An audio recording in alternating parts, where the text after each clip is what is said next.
Good morning, Liz. We're here. We're back. It's the Liz and Chris show this morning here on Happy TSLA. Jobs Day, Chris. Happy Jobs Day. You doing okay? You feeling okay? You caffeinated? I'm caffeinated. We got about 5 seconds left. That's right. We can go right to the charts here, folks. Non-farm payrolls are due out this very moment right now. We're going to get them to hit the tape here. 75.56 as those numbers are due to hit the screen. 75.60 or so, Liz. It's the big event of the day. The markets really weren't moving overnight, and I know we're going to get into some chit-chat momentarily, but the jobs numbers, mediocre. 57K versus 110K expected.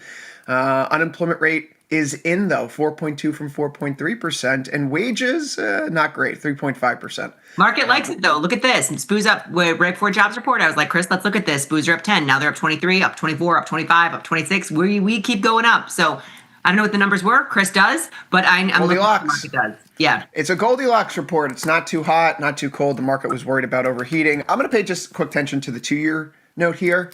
That's all we need to know. 2-year yields are coming down. Note prices are going up. The market is backing off of any hike premonitions for the month of July right now.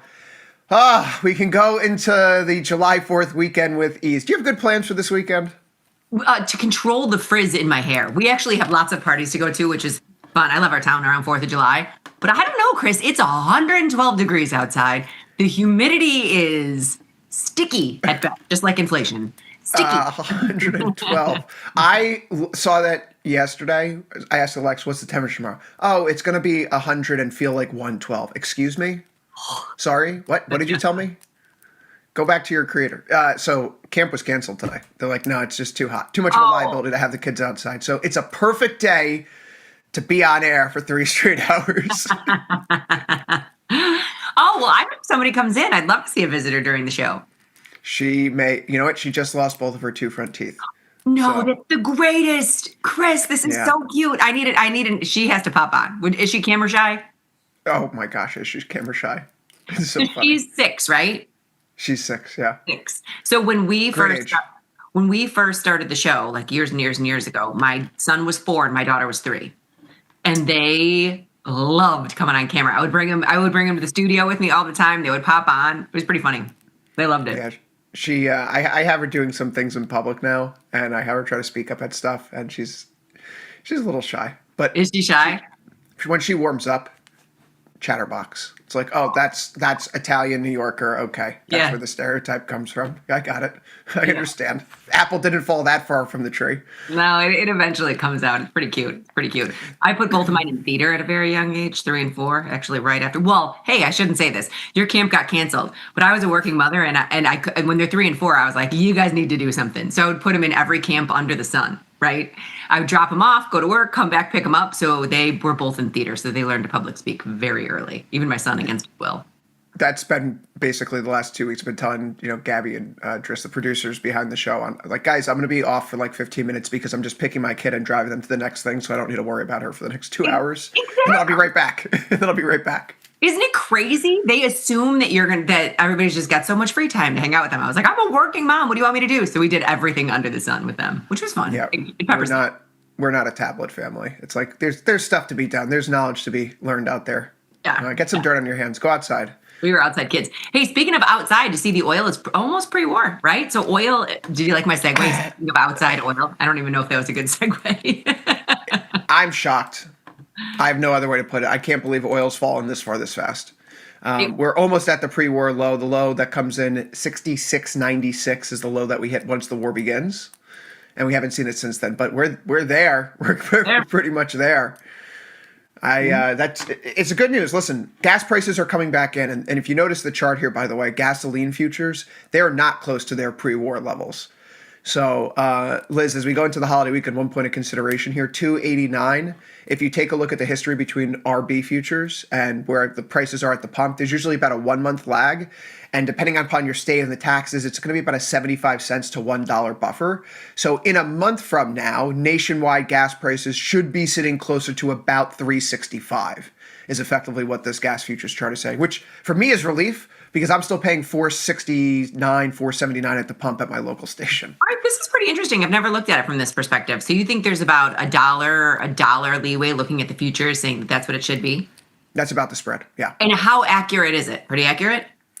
Again, it depends on the state, right? Because a state like California or Illinois is going to have way higher gas taxes than a state like Oklahoma. So the spread between gas futures and Oklahoma prices are going to be narrower than what you'd see between like New York, Illinois, California versus RB. Very cool. I like seeing this. Because I always look at natural gas NG, and that never is at the pump. So No. I'm a natural gas futures trader, so I usually do that. The other thing that hit this morning, my bullish gold position came off this morning for a 50% profit, which is, I had a GC. I just put a put spread on with in GC with Mike and Jamal the other day, and time passed, and we got that little pop up, and I got out for 50%. I've only had it on for about a week and a half. Gold's looking really nice here all of a sudden. I'm still leaning short right now, but after watching the way that this, perhaps bottoming is playing out down here, and volatility firming up a touch throughout the turn, this does feel like maybe gold is trying to put in a meaningful low right now. And if the 2-year yield is backing off, the dollar's going to come in, equities are stretching their legs a little bit. That is kind of a classic risk-on type of trade, at least if the Fed and perception around the Fed is that anchor point. Gotcha. Okay. Well, I love the macro. I love the macro of this. It doesn't matter to me. And Chris, like I said, you're going to get so mad when I talk because I'm just a gold bull. So little bits in, little bits in, no matter what's happening, because I know that at some point this sort of feels to me like the market, the general market, right? So over time, it just creeps up. Over time, it creeps up and it's been pretty good. I hear you there. So thinking about today's game plan, let's just take a quick step back right now before we get into the full day's show. And we're going to do, I think we have a signal versus noise coming up shortly. But Liz, we do. Today's a thin holiday. I think we should just start here. Bond market closes at 2 p.m. Despite whatever nonsense that Google's been telling people the past few days, it's since been amended. The stock market is open the full day today. It is closed tomorrow. Everything is closed tomorrow. I would just like to amend what you're saying. The bond market closes at 1, Chris. I'm just kidding. Sorry. I'm thinking 2 Eastern, 1 Central. Yes. So how do you operate on a day like this where the market liquidity is probably going to be thin here henceforth? We just got through the major liquidity binary event risk of the session. It is a clear calendar the rest of the day effectively. Yep. How do you change your way of operating knowing that tomorrow's holiday, Saturday, Sunday's off? You're not going to be back into the market on Monday or even Sunday night. I'm not changing much. I'm looking at it from a monthly perspective. Sorry, it's my phone. I'm looking at it from a monthly perspective. It is, I'm learning from you. I'm learning each day from you. The June is going to be up 3.2% effectively.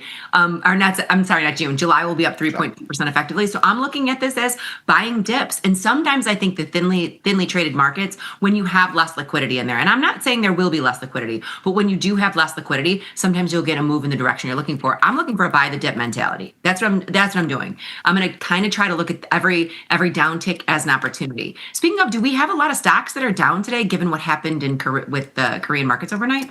It felt like the Korean markets were responding to what happened in U.S. markets yesterday. Micron is actually up 0.1% right now. It's up $1 pre-market here.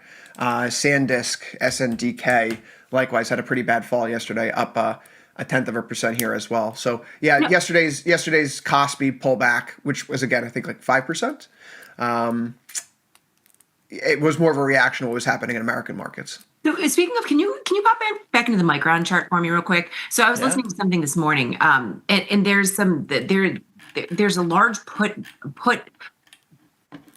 congestion at the 1,000 level in Micron. So you're looking at it at 1064 right now. And I'm not saying they're self-fulfilling prophecies, but a lot of times when the volume is at a round number, you'll see buyers and sellers fight to keep it at that number. So I'm not saying it's going to go down today. I thought we'd have a little bit more of a pullback. When I woke up this morning, Micron was down a little bit, and now we're right there. But that 1,000 level seems to be there's a lot of options expiring today at that 1,000 level. So I'm going to keep an eye on that kind of stuff. So and to be honest with you, I might throw, if I can, at the open, I might throw a butterfly in around the 1,000 level. Because of that. You can see that the open interest, right? I'm looking just down for the 0DT across the strikes here. 1,000, 1.9 open interest, 1.9K open interest on the call side. But then you go over to the put side and it's 10.6 thousand contracts. Yes. There's a lot of open interest in the puts at that 1,000 level. So, and keep in mind, that's not, when you're opening other things, that doesn't seem like a lot of open interest, but from Micron for $1,000 product, it is, right? So it's not necessarily a lot for, you're looking at SPX. I always always look at the open interest in the 0 days and SPX Right. all the time.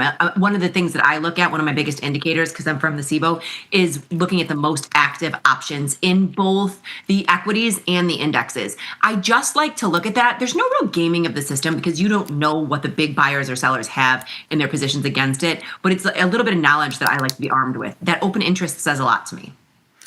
So, Liz, we have a great run of show coming up today. Of course, you and I are going to cover this non-farm payrolls report and how it's breaking down or at least influencing the markets here. Stocks are up, liking the data. Even crypto's up after the jobs data.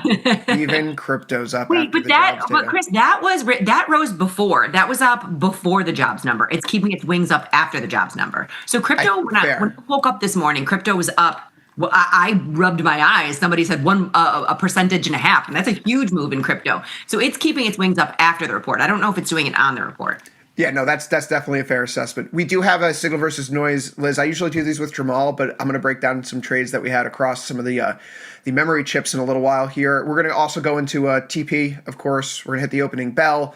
We have Jonathan Molchan, the head of ETF trading over at Shelton's Option Management. He's going to be joining us in about an hour. Of course, confirm and send. So if you have questions over the course of the morning, feel free to send them over to us. Research@tastylive.com. You can also put them in the YouTube chat. Frank will fish them out for us and get them over into our slide deck with Luis. Beyond that, Gus and Errol will be here later today. Look, Mike and Jamal are out. So Liz, you and I are going to be carrying this torch for most of today's session. I think that's going to be fun. We're going to have a fun morning. We've got a jam-packed show, though. I mean, they keep this moving. It's every 10 minutes guests. They want it moving. So it'll be pretty packed. What? Go ahead. Are you trading anything this morning? Do you trade anything pre-market, or do you usually wait until the market's open? No, I mean, I said yesterday I was going to put on a little thing in ES just in case, Core 1 was pretty low coming into today. It was below 6%, the CBO's correlation index, and it was below 7%, below 8% the last time we had a non-farm payrolls report. And the jobs data has been holding up, so I sprinkled in a little bit of a 0 DTE out of the money put spread, risking 1 to make 8 if the S&P dropped 50 points. It did not, so I'm going to eat like a 6 cents loss, so to speak, which is not a problem because I'm still leaning long deltas in a bunch of different equity names like the NASDAQ, like semiconductors right now. And so I don't really see a reason to change course on that stuff. But I do kind of have a plan here for MES today. MES looks like it's potentially on the verge of a breakout here. And I know that you're not much of a technical trader, but from a technician's perspective, I do see left shoulder, head, right shoulder here. And that would be an inverted head and shoulder with a target up near 8,096.5. So I'd like to build this into two tranches here. One at a 7,600 entry and another through the break of the all-time high north of 7,694. And in doing so, that's going to bring my cost basis up to about 7,648 or so. But if we can get a run up to 8,100, it's basically risking around $1,100 to make what would be north of about $4,500 in profit. And I'd be happy to trail this up against our 50-day moving average here, which back in June, it caught us a few times. So, we'll see what happens, but risking 1 to make 4 potentially when all is said and done. Okay, so this is a head and shoulders pattern. I like it. Inverse, left shoulder, head, right shoulder. You get a breakout. It's Christmas in July. Why not? Have a little fun. I like it. So are you doing anything now? Would this have a correlation with, I know the Trump accounts are going to open up, meaning like every kid born. Wait, does your son fall in this? Yes. Yes. So those accounts are opening up, and did you see that he's only allowing X amount of certain tickers? So, which I find fascinating. Oh no, my kids are going to have to own Micron and Dell. No, they're not. They're not. Unfortunately, it's so bizarre. It's the spider ETFs. Yeah. No, that's good though. I mean, I think this is generally good policy. I know that a lot of people don't like the name, but you should. Why wouldn't we give our kids SPY and TLT when they're first born? I mean, honestly, I think so too. I was just kind of joking around with you as I was saying this. They will own Micron. They will own Micron and some tech stocks, but they will not own SpaceX because it's not going to the S&P. It's only going into triple Qs. So you might have to dabble a little bit with the SpaceX on your own for them. Okay. Yeah. Well, I see that this OpenAI is talking about giving the government a 5% stake. I don't know. I don't know how I feel. I'd rather OpenAI dilute its equity pool and give each individual household equity in the company itself, because there's going to be no direct benefit to households if the government owns a stake in it, and it's just going to create more It's just going to create more problems. Well, that would be unprecedented. I don't know that sure. anybody's ever given people stakes in it, but it should be interesting to watch all this stuff. I can't believe that the government's so aggressively taking stakes in all these companies. I know, But it just further reinforces why maybe this cycle is different for the semiconductors and these related names, because now it's being treated like energy or national defense policy. Compute was never treated like this in the past. No, it never was. It never was. Hey, we're going to put a pin in this because I want to go back and talk to you a little bit more about these some of these tickers, but I'm very excited for signal versus noise. Right. So signal versus noise is where we take unusual activity on the options tape and we ask whether or not something interesting is actually happening there. Are people just throwing away money? Maybe they're hedging a position. Maybe it's a whale that's coming into the market. We're obviously be talking about memory here right now because that's the number one thing that people are paying attention to. Liz, I don't know if you noticed yesterday, we did have SanDisk, Micron, and Clack were the three worst performers in the market, all losing by more than 10%. But yesterday, for example, we had 56.6 million in bearish put premium hit in Micron and SanDisk, all of it on the same exact date for expiry, July 10th. So yes, I know Frank Walsh is listening, so I'm going to do my usual disclaimer. We don't know the rest of these people's book, but it's still worth discussing, and maybe they're putting on a hedge trade. Maybe they're just really bearish here, but I'll see what the chat has to say. Okay, so hold on. You gotta just bear with me for a second. Say that sentence again. So they were all three of them were put premium in July 10th. Yes. Trades are put on in the semiconductor names, the major semiconductor names, 56.6 million in put premium with July 10th expiries. And that is next Friday. I'm just Friday. Putting it out there. Next Friday. Okay. Yes. That's interesting. Especially, I mean, did you see the news with Susquehanna? They're claiming that people are gaming the system. It's pretty interesting that all three of these names it's just something, once again, I like what you said with Frank Walsh. There's your disclaimer, but it's interesting. I like this. So you have July 10th. Why July 10th? SK Hynix, which is the high bandwidth memory leader, it has about 60% of the market share. It's expected to list its ADR in the NASDAQ as early as, can you guess the date? Ooh, let me guess. July 10th. July 10th. July 10th. So you could have a little bit of a window here where if you've been trying to get exposure to something like SK Hynix, maybe you've been doing it through EEM, for example. But now you have a direct way to do this. You don't need a proxy like a Micron or a SanDisk or a Clack anymore. You can just go and get your SK Hynix directly. So you had this incredibly violent run in these names recently, in part because the pricing power that these companies have has absolutely exploded. NAND prices are up 200% over the past year. DRAM, the dynamic random access memory, is up 300% over the past 3 years. Up 700% the past 4 years. So ADA data centers right now are consuming 70% of available supply. Yeah, that's crazy, Liz, right now. So maybe this week we got a bearish catalyst that can help push us through into this ADR listing window. Maybe that's what this trade about. Meta announced it's building its own AI cloud, which I thought was pretty funny yesterday. Model as a service and raw bare metal compute leasing out of its own data centers. I'm going to break this down into English for people. The reason why companies like XAI and Meta are leasing out compute, even though I thought we didn't have enough compute, no one's using their inference models, right? If no one's using your inference models, you're building a city for no one to live in. People want to use Claude. They want to use ChatGPT. No one really cares about Grok. No one cares about Llama. So you have all this excess compute for those particular AI models in the system, but there's not enough for the ones that people are actually using. And that's why there's been token limitization on platforms like Claude. So in any event, you have this idea here that Meta is going to be able to lease its excess capacity. Maybe they don't need to continue to build out their AI infrastructure. Liz, I'm going to make a bet with you. I'll make a bet with the audience. Meta is going to continue its capital expenditures. It's going to continue to plow money into this space. It just doesn't need it for its own model anymore. But the trades, I'm not taking the other side of that bet. I'm with. The trades here, though, and this is what we want to get to, because that's the story, right? The trades here for Micron, July 10th, 900 put, 13% out of the money when it's put on. We'll go to the July options chain here. 46.3 million in premium, implied volatility around 116%. So I know on the surface that looks a lot. Open interest in the particular strike only grew by about 6% after the trade's put on. You can see here 25.9 thousand in the open interest now. I think a trader's probably using this as a hedge against a massive long position rather than a fresh short.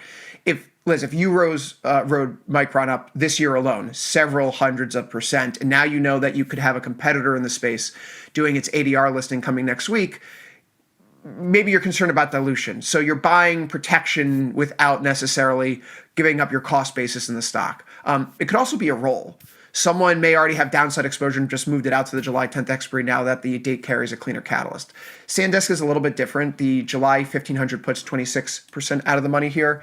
Those are bought in with 6.57 million of premium with an IV around 144%. So this is closer to a raw real position or raw new position in my view. Someone's looking for a sharp break to happen in the trade immediately.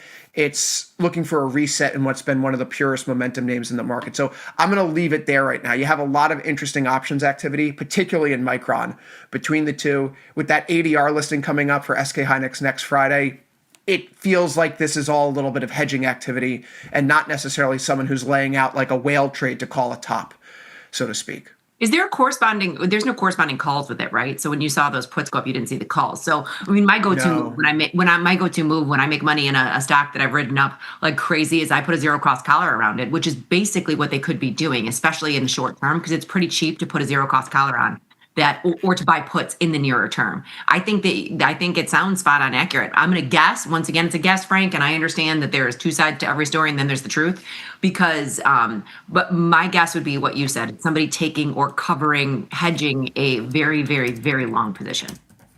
Interesting. Someone in the chat saying that SK Hynix is not going to be an ADR. That's the information that I've seen here. If someone can point to a different source to suggest that it's just going to be a direct IPO, but Business Korea, Chosun, the Korean paper of record, they've all said it's an ADR. So just a point there. Yeah, just keep an eye on it. But so, I mean, Liz, when you see trades like this go through, when you see unusual activity in the options tape, I know that there's traders out there who like to take a look and say, maybe I can copy that trade. But I mean, obviously, as an experienced trader, that's not necessarily what you're doing with this information. What does it tell you about the market that, right before a holiday, for example, traders are laying out this much premium in a name like Micron with such a short expiry cycle? We're talking about July 10th. That's nothing. That's next week. Yeah, but I also think it's people are starting to trade smarter because it's cheaper. It's a lot cheaper to get your protection into a holiday weekend. So, and I'm guilty as charged as well. If I'm going on vacation or if there's a holiday weekend or I don't want to worry about something, if I'm going to have a couple extra cocktails, I buy puts because guess what you can do when you come back in is sell them out the next day if it doesn't work. Sometimes just to sleep better at night, you can hedge a very long position overnight and then get out of it the next day. That's what these near-term options allow you the ability to do. I don't know if that's what they're doing, but Micron is fascinating to watch, especially like I said, that 1,000 level to meet today, and then it could have been a roll from the 1,000 level going down to that 900 level. Maybe they want to. It's cheaper to have the 900 level than it is the 1,000 level in those put premiums. So it's pretty interesting. I like looking at this, but I think it's options traders getting smarter with their hedges. Nearer term is cheaper. Near term is cheaper. That's right. So, I mean, the question I want to put to the chat, let us know: are these July 10th puts smart money front running U.S. investors to get direct access to SK Hynix, or traders paying for crash protection in what's a really crowded position right now? Liz, the Bank of America Fund Manager Survey still has semis as the most crowded trade. People have not given up. It's still north of 70% of fund managers, according to their survey, are long semis right now. So it feels like it's what everyone's still in, despite these days of 5 up, 10 down, 10 up, 5 down. I mean, we're chopping around and we're holding up.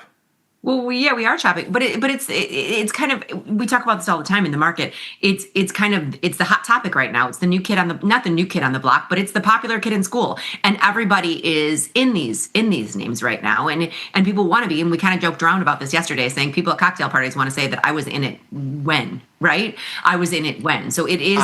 I'm not joking about that. I hear those people.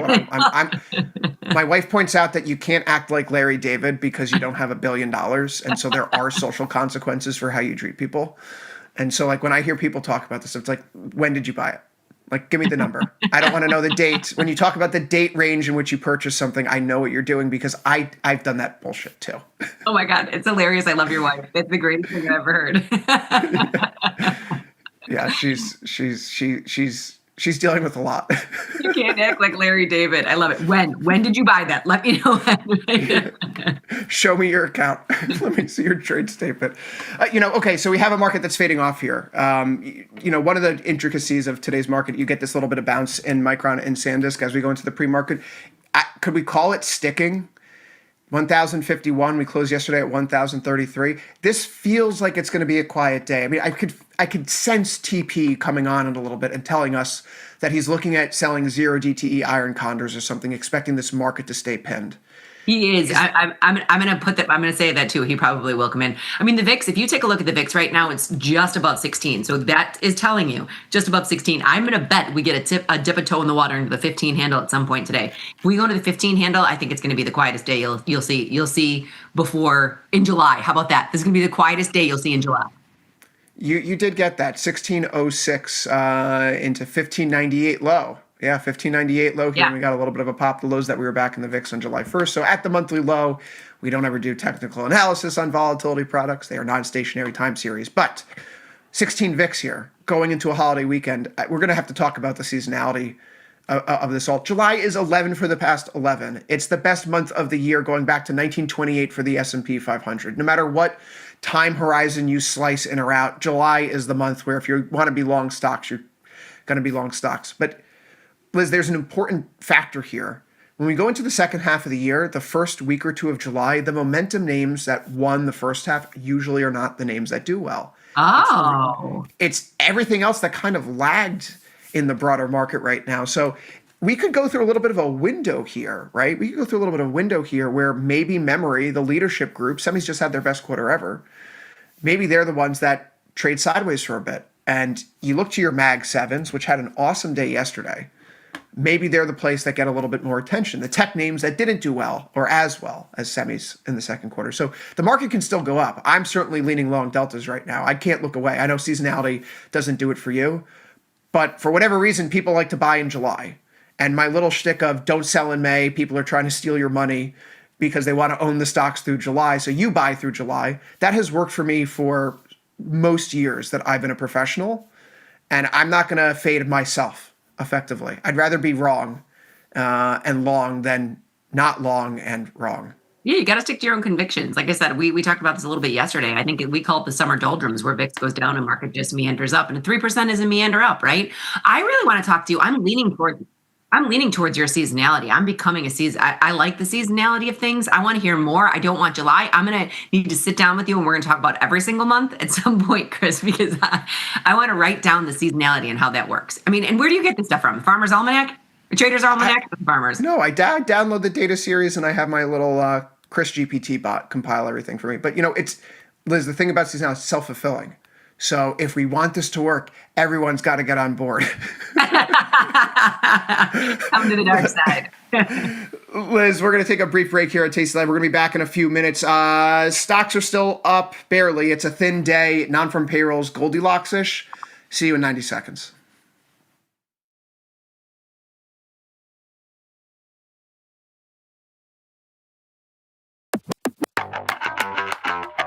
Mike, what does it mean to be assigned?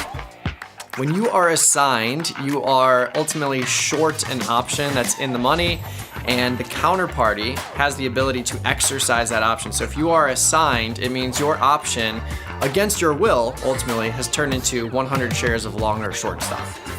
What does a green scratch mean? Ooh, a green scratch refers to stubbornness getting the best of you. And when I say you, I mean me. Green scratch refers to rolling a position, defending a position, and instead of just closing it for less than loss that you're seeing, or maybe a $100 loss, $50 loss, a green scratch is when you close it for maybe a 5-cent winner, 10-cent winner, 15-cent winner. Just the ability to see that green number on your screen and get out in a profitable way as opposed to a loss.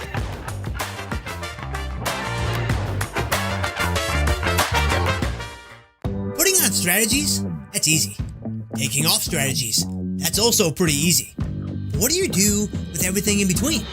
Well, in our Options Crash Course Strategy Series, we're going to show you how to handle the winners. We're going to show you how to handle the losers. But most importantly, we're going to show you how to handle everything in between with simple and clear guidelines and reference points. We'll see you guys there.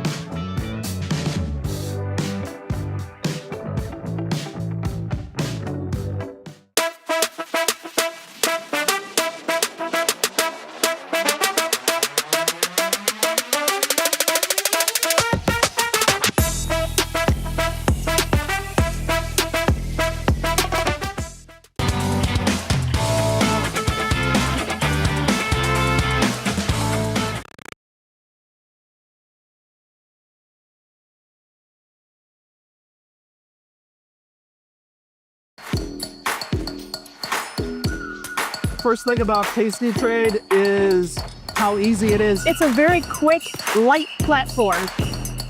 It's all on one page. And with 1 or 2 clicks, you can be anywhere on the platform. Being able to see graphically where your profit and loss zones are. Whether it's a pool, a puddle, or a sea, you can navigate your way out of it with the Tasty platform. So I love that.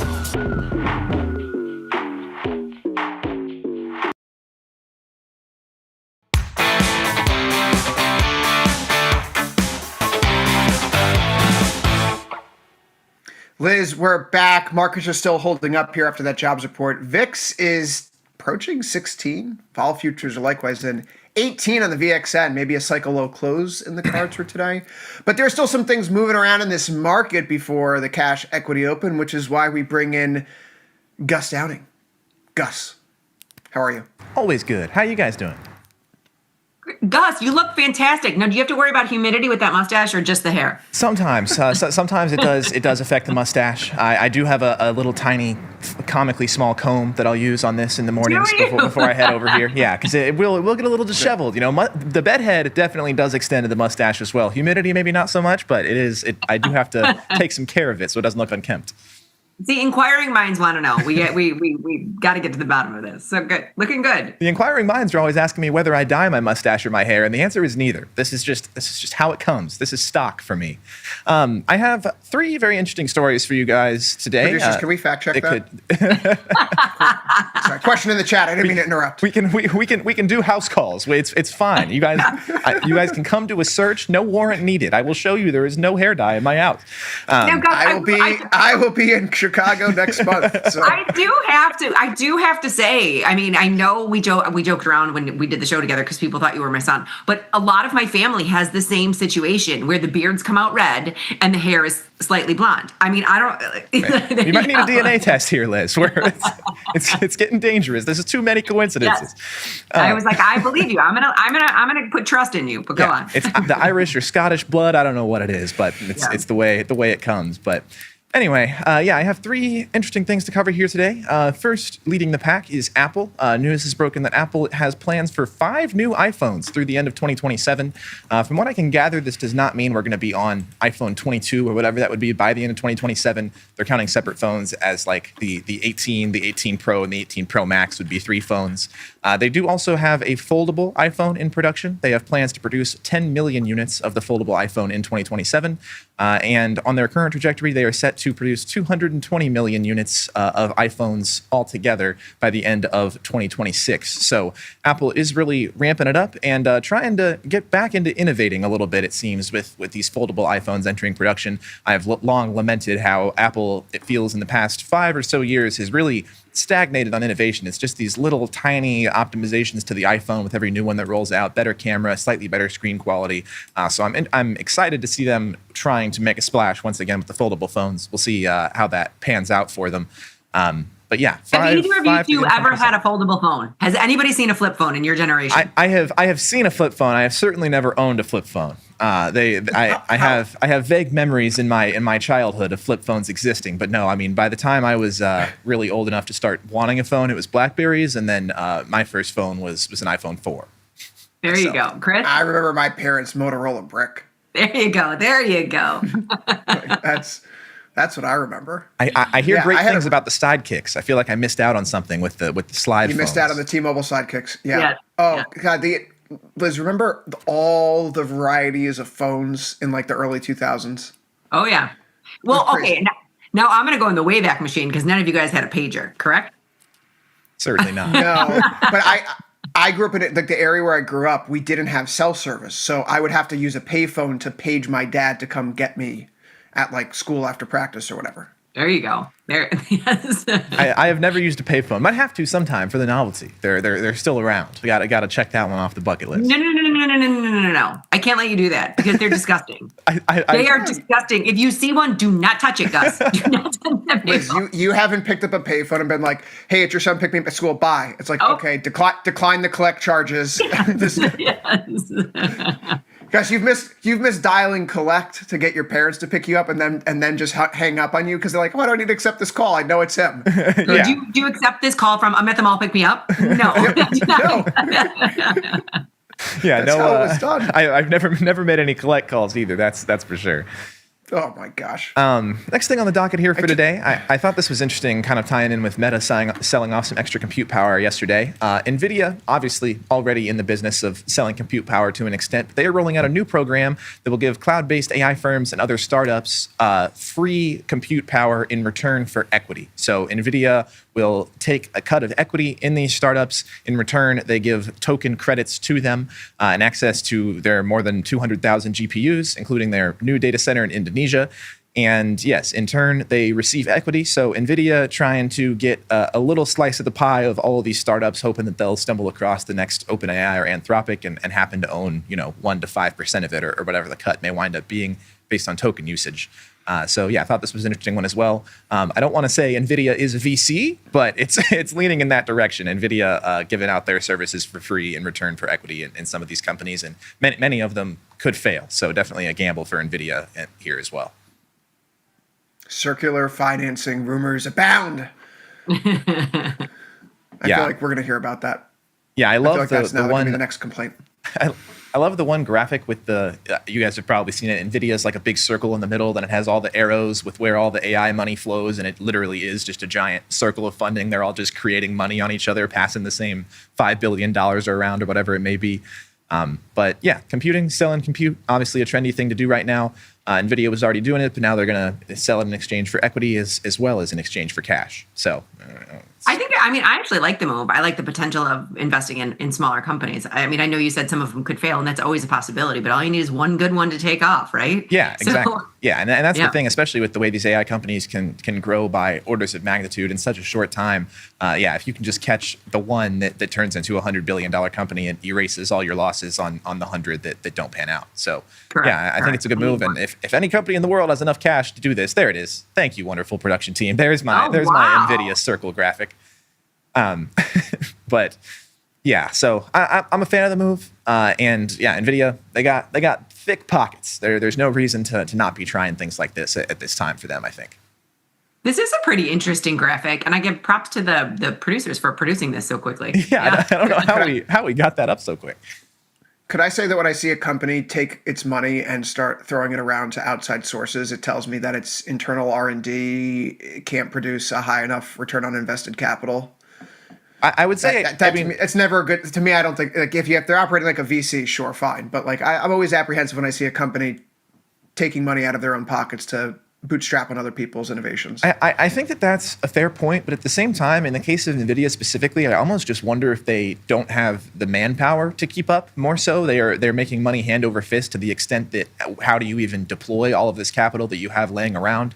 But in broad strokes, I would say I agree with you, though. If I saw a $100 billion company doing this, I would be a little bit more alarmed, I think. Right. The NVIDIA's got such deep pockets that I think that they're peppering That's the a good point. Yeah. It's a fair point, Gus. Last thing on the docket for today here. NVIDIA has cash of $80 billion on its balance sheet. Yeah. For Frank. Yeah. What are you going to do with all that? Jensen, let me hold $1 million. I don't need much. We can do something with it, Gus. Yeah, just a small investment. I have a startup, and I would like to use NVIDIA computing in exchange for 100% equity. Anyway, the startup's called IG. You can take the IG. Go use the IG. Do it for us. We have shares. We'll go Vecchio Ventures. You can have it. We'll get a nice Vecchio big, Ventures. Ooh, that's got a nice ring to it. Vecchio VV Ventures logo. It'll be beautiful. That's a nice ring. You've awakened something in me, Gus. Last thing I have lined up here, Rivian. This one is already moving the market today, and I'm happy about it because I am a perma-bull on Rivian. This is going to pan out well for me, but they have raised their delivery outlook on the year from 60 up to 65,000 to 70,000 electric vehicles.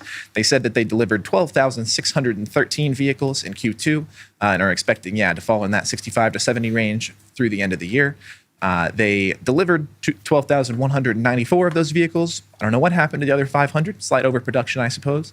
They said higher deliveries driven by their electric delivery van. I have been seeing those Amazon Rivian vans around here in Chicago, I will say. Oh, yeah. And their flagship quiet. R1 products. They are quiet. They're so quiet. Yes. They're all over my neighborhood now. And I hear the doorbell ring. And usually any other car that comes in my driveway, because I'm kind of set back in the woods, you can hear them coming up the driveway. And all of a sudden the doorbell rings. And I'm like, who is that? What's that? It's like, oh, it's another Rivian Amazon truck. I like it. So wait, Gus, why are you perma-bull on Rivian? Give me your backstory. I initially formed this thesis pre-Liberation Day last year as all the tariffs were falling into place. And I realized that Rivian is full U.S. production. They have no reliance on anywhere outside of the United States for production. So as there were tariff fears mounting, I began to like them. But as I just began to dig in more and more and think about it, I think Rivian is perfectly poised to fill what I believe to be a void in the electric vehicle space for luxury EVs. Because Tesla initially was very much a luxury vehicle. They were expensive, but now that Tesla has become this $1-2 trillion company, has fully achieved mass production. They have these gigafactories all over the place. Teslas are becoming much, much cheaper. And I think that 2, 3, 5 years from now, as Tesla production continues to increase, as they continue to get prices down, we see Tesla sort of fill a Honda, Toyota, Nissan sort of void in the market as becoming the budget, the affordable electric vehicle for families. And I think that leaves a void for luxury EVs, and I think that Rivian comes in to fill that, especially as long as we continue to push back on letting any of these Chinese EVs in to protect American businesses. So I just think Rivian is really well situated. I'm not concerned about them, going bankrupt or just completely blowing up or anything like that. They're well established enough at this point. And I think there's going to be a desire for $50,000 and $60,000 EVs that's not going to be satiated by Tesla. And I think Rivian stands right there to fill that gap. Excellent, Gus. I didn't mean to put you on the spot. I'm bullish Rivian too. I just wanted to hear your narrative. I like it. Now I'm even more bullish. Thank you. Yeah. There's really not. I mean, we were looking at EVs last year, like Audi Q6, and those are $70,000, $80,000 in our area. So when you take a step down, it's like, okay, so then the cheaper, more affordable options, maybe like the Toyota Highlander hybrid. There's nothing really there. Yeah, and these Rivians are super nice. I mean, they're expensive, but you do get good value for your money with all the things that they can do. Lots of amenities, shall we say? Hey Gus, you just gave me an idea for a potential Rivian trade. Liz, you and I should take a look at that after our brief break here. Gus, thanks for coming on with today's top movers, market news. What do we call the segment? It doesn't matter because we'll be back in 90 seconds. You're watching Tasty Live.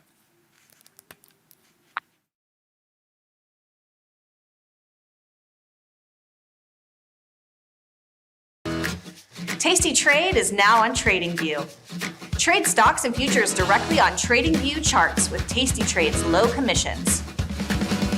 Try it out and leave us a review.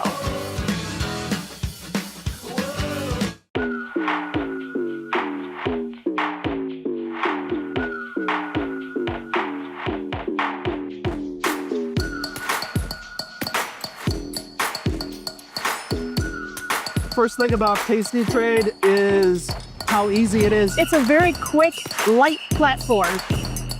It's all on one page.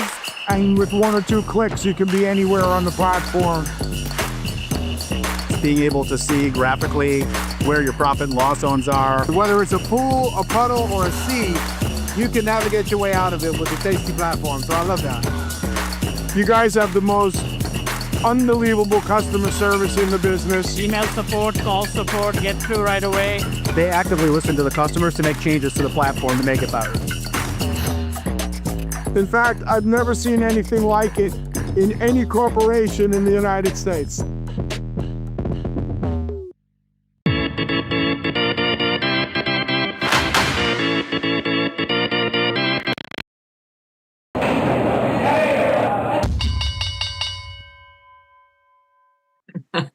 Liz, we are back. We're getting ready for this opening bell. Markets are slacking off a little bit here. NASDAQ, S&P only up by 0.2%. But it's a quiet day. And I know someone who likes to trade quiet markets. You know Bring what that 'em in. means, Chris? Chris, you know what that means, Liz? We're going to say, God bless America, land that I love. What's the word of the rest of the words? Stand beside her and guide her. Da, da, da. So anyway, 4th of July. Liz, the pressing issue of the day, for me at least, is how does Will Ferrell handle fireworks? He does not handle it well. For those of you just joining us, Will Ferrell is my dog, and he is a pint-sized bird. He's a little black rescue that thinks he is 450 pounds and will defend me as such. So he does not like fireworks. He did, yeah. So as I was telling Chris yesterday or a couple of days ago, 80%, Liz, everything I do is in percent. So 80% of my dogs hate them. They vibrate in fear. Just they quiver. Do you have 5 dogs? Yeah, we have 5 dogs now. Wow. And so Slim is the only dog that doesn't care. Slim just hears a firework, and he's the big dog. And that's why Slim's my favorite. Yeah, Slim is my counter height dog. So, if you have back issues, he's a great dog. You don't have to bend down to pet him. Slim doesn't care. The little Saltine, our pit bull, our little white pit bull, she just quivers. The 4th of July is that New Year's down here in Texas, people shoot off fireworks, is the worst day. So I'm not looking forward to the 4th of July. Well, personally, I mean, I love the celebration. I get it. But it's for the dogs, it's awful. So no fireworks for me. Yeah. Oh, no, we've got fireworks all over the neighborhood. My dog will really get mad. He tries to fight trucks. He'll try to fight the fireworks. He will try to fight everything. So it's going to be great. It's going to be amazing. The best place to celebrate 4th of July is in London. Having done that a few times. Oh, there you go. So you can stick it in the eye of the Brits. They do fireworks over the Thames every year, and you could just walk around and be like, "You're welcome for saving you in World War I. You don't speak German because of World War II. You're welcome. You're welcome. Yeah. Yes. Welcome. Yeah. Aren't you glad we got free? You're welcome."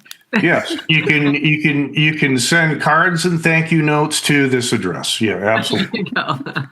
And so, full disclosure, yeah, I had to cover some short British pound calls that I had. I bought those back while I was waiting to be logged into the show. It's the Brits are sticking it to old TP. I think they know. I think they know. And first it was the Tea Party TP. Now they're getting you back all these years later. Yeah, exactly. So the point is, the British pound is rallying. I asked Chris yesterday, what's going on with some like the British pound? This seems to be catching a little bit of a bounce versus, let's say, the yen that's getting crushed, et cetera, et cetera. And it's all an interest rate thing, I guess. But the big news today is, what are the SPOOs doing now? They were down earlier, by the way. Yeah, 12. They were, right? When I woke up, they were down. They're 12. Yeah. So the non-farm payrolls came out. Another kind of a snoozer, I guess. I guess inflation isn't the big scary monster that it appeared that people thought it might be. So SPOOs are rallying on this, and this is saving, as for now, before the open, and we still have about 6.5 hours left for disaster to befall me. But I'm short SMH put spread, so I'm long SMH, and it was looking ugly yesterday. It was looking bad. Yesterday was brutal, probably for you. SMH, yeah, I'm short the 650. What is it? What's the strikes again? SMH. Yeah, I'm short the. I'm sitting 650. I'm sure the 620, 615, 620 put spreads. Oh, what's expiration? Is it was today, this afternoon. So it was looking ugly. And Liz, I'm trading a lot more now of the by default 0 DTE options that are out there in individual symbols. Well, TP, that's because you're a junkie like me. We can't stop. No, and it's fun to it's just fun to watch this stuff. And look, I don't have it on its size. I'm not trading SMH in any kind of size, and so I can handle. Yeah, it sucks. I don't want to lose on that put spread. Okay, I don't want to lose. $400 or whatever the loss would be. But the point is, I can handle it. And I'm going to hang on to that trade because it's fun to watch. It gives me something to stare at. It's so true. It does give you something to watch. It's something to watch and root for. But I don't think you're going to lose today. You could probably get out of it today. It's getting. I don't know. It's $6 away, Liz. SMH can move $6 in 5 minutes. In the blink of an eye, right? It really can. It really can. But you're getting a reprieve today. Yesterday was probably a little bit, you were in the house of pain, and today you're getting a little bit of a reprieve, but it's still anybody's game. So yesterday what I had done is I sold, or over the past couple of days, is I just pulled up, the Mag 7 stocks, and they were expiring and weekly option, all this stuff, created a lot of 0 and 1 day option expirations. I don't necessarily care why they come up. It's just they do. And so, everybody's talking about 0 DTEs, love 0 DTEs, but those are the 0 DTEs that we talk about typically in the SPX are 0 DTE by design. They are created to have 0 days. Liz, you've seen 0 DTE options forever. They're called expirations. Called expiration, right. The third Friday of every month, we'd get a 0 DTE. Right. And I never thought of them as such. But so now it's with weekly options, the daily options, all these little things added by the exchanges. Bravo to the CBOE for pushing all this stuff out and adding strikes and all that, all expirations, all that stuff. I've been trading a lot of those, like in Tesla or in Amazon or whatever, is selling little put spreads. I don't get huge credits for them. And I'm just bullish. Okay, whatever. I'll take a bullish shot. I don't get huge credits, but the return on capital is big for 1 day. Maybe I'm so glad to have you on here because I've been leaning in that direction as well. It's just interesting because I'd rather do the nearer term, meaning 0 day, 1 day, 2 day, instead of going out the 45 days, kind of looking at it. It's like, okay, the return on capital is a little bit different, but I'd rather have my $50 in 4 days than $2 in 45 days. So that's where I'm leaning at with there too. It's they've changed the game on us with where it is more fun, it is more engaging, and it is more kind of instant gratification, whether you win or not, or you roll it until you're right. This reminds me of the conversation Chris and I had, I think it was either earlier this week or last week, talking about Richard Dennis, the old futures trader. The turtle trader. Right, the turtle trader. And I remember reading when I was a youth, reading about Richard Dennis, because this was when we had things called books. Okay. Now, I don't know, you probably heard in online discussions, maybe Wikipedia, what a book is, but a book is something you went to the library and pulled out about trading. Okay. And so they were usually the Dewey Decimal System with the Dewey Decimal System. Thank you, Liz. Thank you, Liz. Dewey Decimal System for the trading section. I would go there as a kid. Anyway, Richard Dennis, the line I remember is traders are like baby ducks. Or I should say most traders are like baby ducks. A baby duck is hatched, and the first thing it sees is its mother. If it sees a battleship, it will think it's its mother and will follow that battleship all around the world. Okay? Same thing with trading. A new trader's first big win, that's how I make money. And that is the absolute worst thing to learn. Liz, you guys, I have seen this happen dozens of times from people. Okay, so TP, I wish you were here so you could slap me on the wrist because I did this yesterday and it's probably a shame on me situation, but I've got a daughter that's trading now and I needed her to get really engaged. So I did a Super Bowl in the SPX 0 DTE and made her watch the closing print tick for me in SPX. And now she's hooked because she made $500, which is a lot for a kid. Of course. But how many kids her age just made $500 in an afternoon? Exactly. Sure. Okay, she could get smoked on the trade. I get it. She could Oh have. my God. Was GP, bigger but I than- was like sitting there going, please not this one, please not this one, just go up, just go up. And she, And it happens. It happens, Liz. Exactly. Those are my bread and butter trades these days. Yeah. That's what's generating. That's what's paying the bills for me. But the point is, you got to be adaptable. And it's the people who aren't adaptable, who don't take, zero DT. Well, I don't like zero DTs. I've been selling them at 45 days forever. No, that's just dumb. And you got to play the game that's presented to you. You do. We have opening bell preview. I was going to say, I was at the SIBO. This was months ago, and I ran into an old trader from the trading floor, and he's like, Liz, I can't even believe how awesome these zero DTEs are. He's like, I go fishing, I go boating, I do everything. I'm done for the day. I'm out. He's like, I am screaming this from the rafters. I wish everybody could do this. He's like, I go on vacation and I don't have any positions on. He's like, I'm done. I'm done for the day after this. He's like, these are the greatest things ever created. I was like, yeah, I get it. Yeah. I mean, I get it, except they are addictive. Oh yeah. Yeah, so I'm not going to fishing. Where's my next zero DTE? All right, what is tomorrow, right?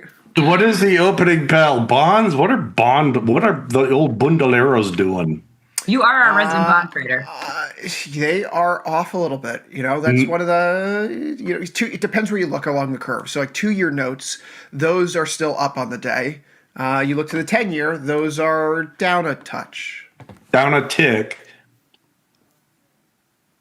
That's it. Bonds are down 11. And TP, it's an early close today. Yeah. We do here. When is the actual close, Chris? 1 Central. So Thank you, technically still correct at 2 Eastern. So by Chris's actual time, the real time is East Coast time. By the way, Chris, that's where I grew up. And this whole thing about I still can't get mountain time. So what's interesting about ZBs and ZNs right now, or today, is that finally bonds are having a much bigger move than the notes. And that's something we haven't seen. Typically, you'll see a move 2-to-1. Bonds will move 2 times what notes do, 2.5, maybe 3 times sometimes.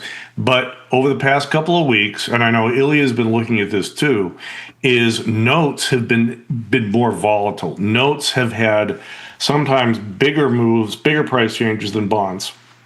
And that's unusual. That's why I was leaning on trading notes a little bit more, because the volatility was increased a little bit. But today, it's 11-1. Now I'm not saying it's 11-1, because notes could tick down another tick and be 5-1. Right. So I don't look like 11-1 move, but there's no question that now or today at least, bonds are showing a little bit more life than notes. Do you ever do a pairs trade between the notes and bonds?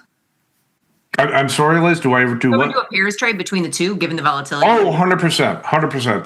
That's one of the things that I'm always looking for, is looking at the volatility ratio between the notes and the bonds and seeing which one is relatively cheap or relatively expensive. Folks, it doesn't mean the options are mispriced. It doesn't mean they're wrong. That's not what I'm getting at here. What I'm saying is that sometimes the volatility in notes or bonds can get a little bit over its skis, as it were, can get a little bit high relative to maybe where it should be. So I will sell the high product. In this case, I'll sell strangles in notes and buy straddles in bonds. For example, if I saw note volatility being high relative to bonds, I'll sell strangles in ZN, buy straddles in ZB, or strangles in ZB. And I structure it so I get a credit. Nice. So you're not doing the knob spread, notes over bonds. You're doing. I don't do that as futures. It's not a directional trade. It's a volatility trade. Yeah, I like it. And TP, you pointed out in the past, if you're on the platform, if you're looking at ZB or ZN, you could just head over to that trade tab here. IVX on the right-hand side, you could see ZB is sitting at 8.6. I'm at the 22 days to expiration cycle here. We go over into ZN. It's only 4.8. You had mentioned that there's a specific ratio that you look at for the volatility there between notes and bonds. Do you mind just respinning that wheel? Yeah. Yeah, that's so the benchmark, because Chris, I don't know. Okay. I don't work for the Treasury. I don't work for a big bank. I don't know. My benchmark is I go to CME Treasury Analytics and I look at the dollar value of one tick, the DV01 number for notes for the 30-year bonds and the 10-year notes. And typically the DV01 is about 2.5 times bigger in the bonds versus the notes, typically. Okay, about that ratio. I would expect volatility to be roughly that ratio too. So when I see it trading around, this is a little under 2 right now. To me, notes look expensive versus bonds. That's it. Right. That's it. And I'm not doing it, Chris. I'm not doing this in size. I'm trading one lots in these stupid things. Oh, you're big by big. You're huge. No, I know, but I do size and other things. And yeah, I will have maybe bigger directional trades in notes or something like that. But for this volatility trade, this volatility dispersion trade, whatever you want to call it, I'm doing one lot or I do the ratio, 2 to 5, that sort of thing. Chris, we put out the big volume here, by the way. Yes. Frank just flagged this for us. In the 0 DTEs for ZN, the 109.75 strike, we have 55,987 of the calls that have traded today. They are mostly closing, though, with open interest of 48,000. Who owns that many 10 years? Well, and Chris, I'm glad you brought it up, too, because when you do the volume, you got to look at it versus the open interest, because that does say that it's probably going to be some closing trades. But, it's a good time to go to that opening bell where we are getting the first prints here. 75.57, 75.58. S&P holding on to its modest gains. Pre-market, 15 points. We'll call it 10 points higher now. The NASDAQ is slouching back into negative territory, off by 70 points, about 0.25% to the downside. Volatility, Liz, you had mentioned that it was going to creep back down towards 16. It's currently 16.14 right now. Basically at the lows off 45 cents. Where else to look? We can talk about gold prices, which are having a nice little bit of a run today, 41.25, although they are off the highs. I'm going to go to the high options volume here. I know we're just filling out the start of the day as we get into the day here, of course, but it feels like today is going to be a day of the usual suspects. Tesla had their delivery numbers come out this morning. That's why we got that share price bump all the way up to 438. But Liz, I'm going to go back to a well here as we start the day. Now we're live in the market. We have 6.5 hours to go. There are no meaningful, serious catalysts. TP, is this a day where you go out there and say, short iron condors in the big indexes, what am I really worried about here? Holidays around the corner. 100%. And this is Chris, this is an important point, is we can come to this trade from a bunch of different angles. You can look at it and look at the data, look at the numbers. Here's how you're going to position it. Liz can just say, I see volatility at such and such, right? I look at it and say, it's just the discipline of doing this strategy every single day. So yeah, I'm going to go in SPX 0 DTs, sell my iron condors. I know Liz does similar stuff. I go much further out than Liz does. You do. You go a lot further down, meaning you're less aggressive than I am. Yeah. So and here's my thing. And I know this is probably heresy to a lot of people. I don't necessarily base it on the probability numbers or even the volatility numbers, the IV.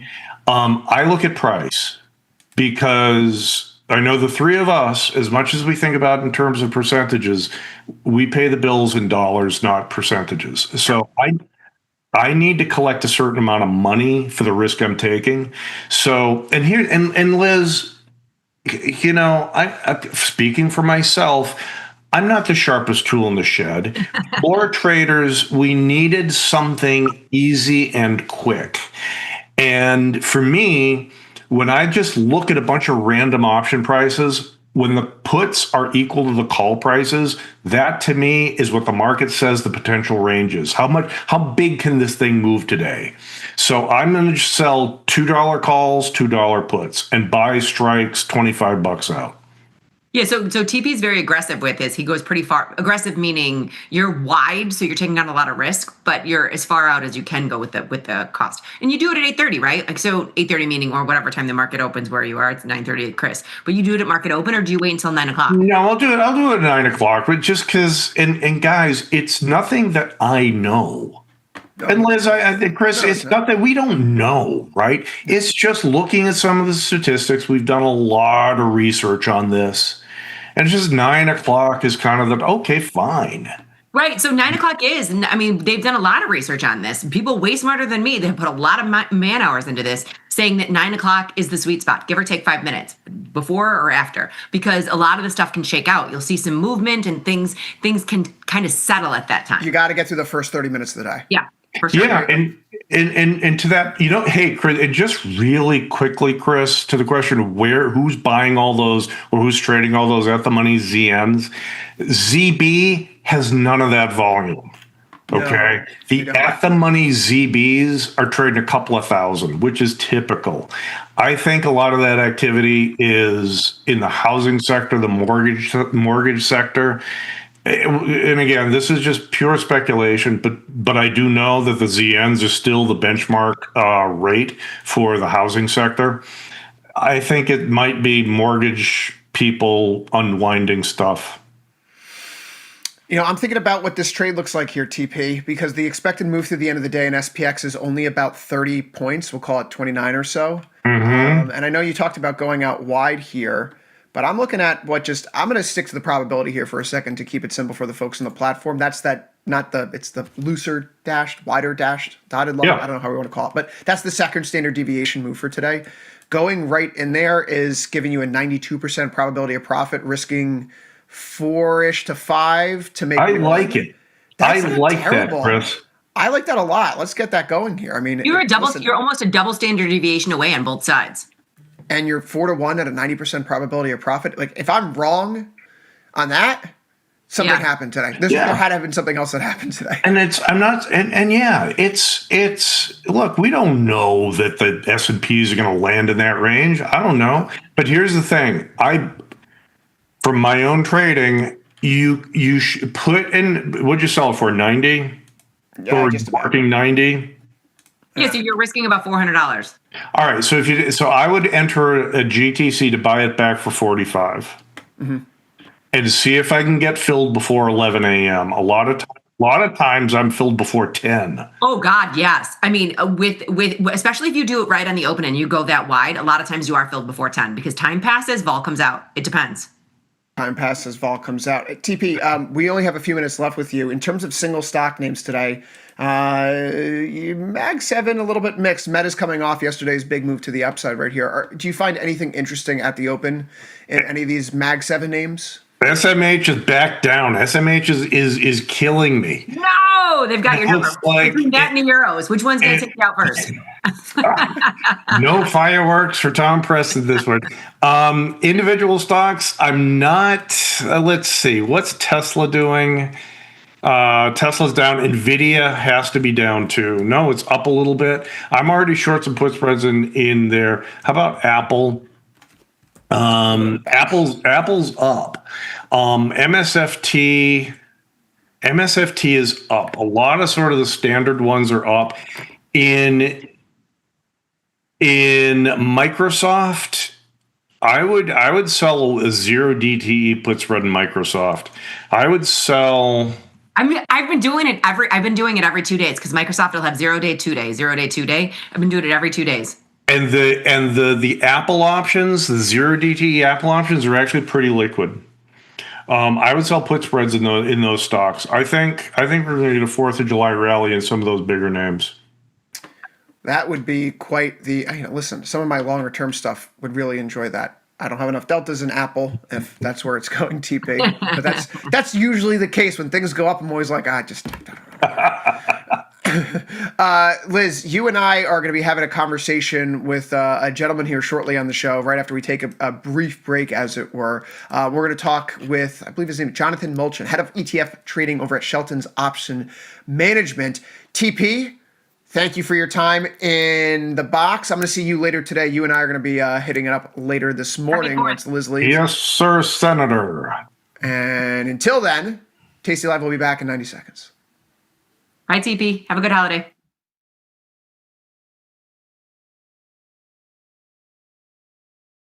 Putting on strategies? That's easy. Taking off strategies? That's also pretty easy. But what do you do with everything in between?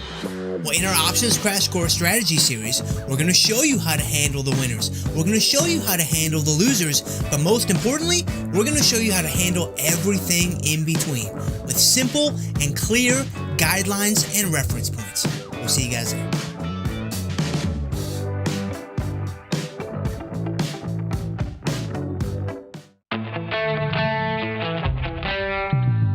In the world of investing, a beast lurks between the numbers.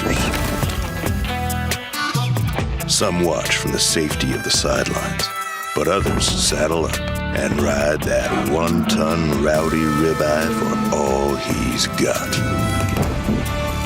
If that's you, join us on Tasty Trade, named best online broker for options trading. Genius loves company. What is theta? Options lose part of their value over time as they get closer to expiration. That's why they're called wasting assets. Theta is how fast the option's value changes in a day, not taking any other factors into account. Way far out, an option's price doesn't change as much as time passes. But at about 60 days till expiration, the time part of the option's price starts falling, and at around 45 days to expirations, it starts dropping much faster. If you bought an option, you'll feel time decay pushing down on that option's price. If you sold the option, though, time is on your side, and keeping the credit from the opening trade becomes more likely. Even though options lose their value over time, Tasty mechanics say to exit the trade near 21 days till expiration. Remember, gamma risk gets stronger in the last several days, and stock movements will have more of an effect on options prices. Again, theta is just the rate at which options lose part of their value. Pretty simple.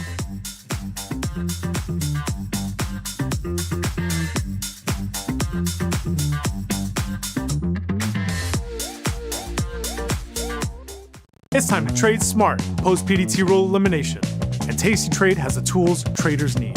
The Active Trader tab's comprehensive market data is designed for rapid order placement in a single click, while bracket orders let traders set entry, profit target, and stop loss all in one ticket.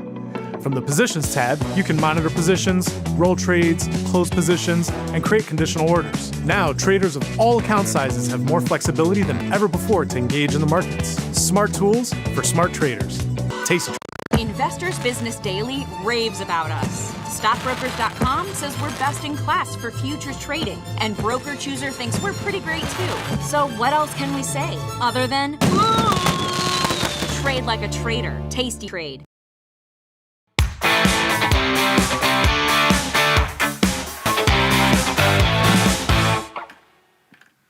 Liz, we're back. We're a few minutes out from having Jonathan Molchan, the head of ETF trading at Shelton's Option Management, come on the show. You and I can talk about this open a little bit more here and get ready for some potential trade opportunities. One thing in particular, our friend Gus was here. Your son came on the show this morning to talk about Rivian, for example, how it's in the news. Both Tesla and Rivian had their delivery numbers released today here. Hold on. I'm letting the cat out of the bag. His own mother texted, said she watched the show, and he does look a little bit more like me than he does her. So just a little FYI. Which is pretty good.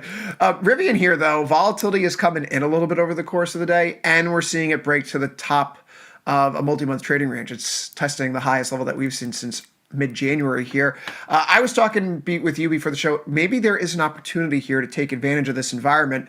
I'm trying to figure out how to structure a trade if Rivian is indeed finally breaking out.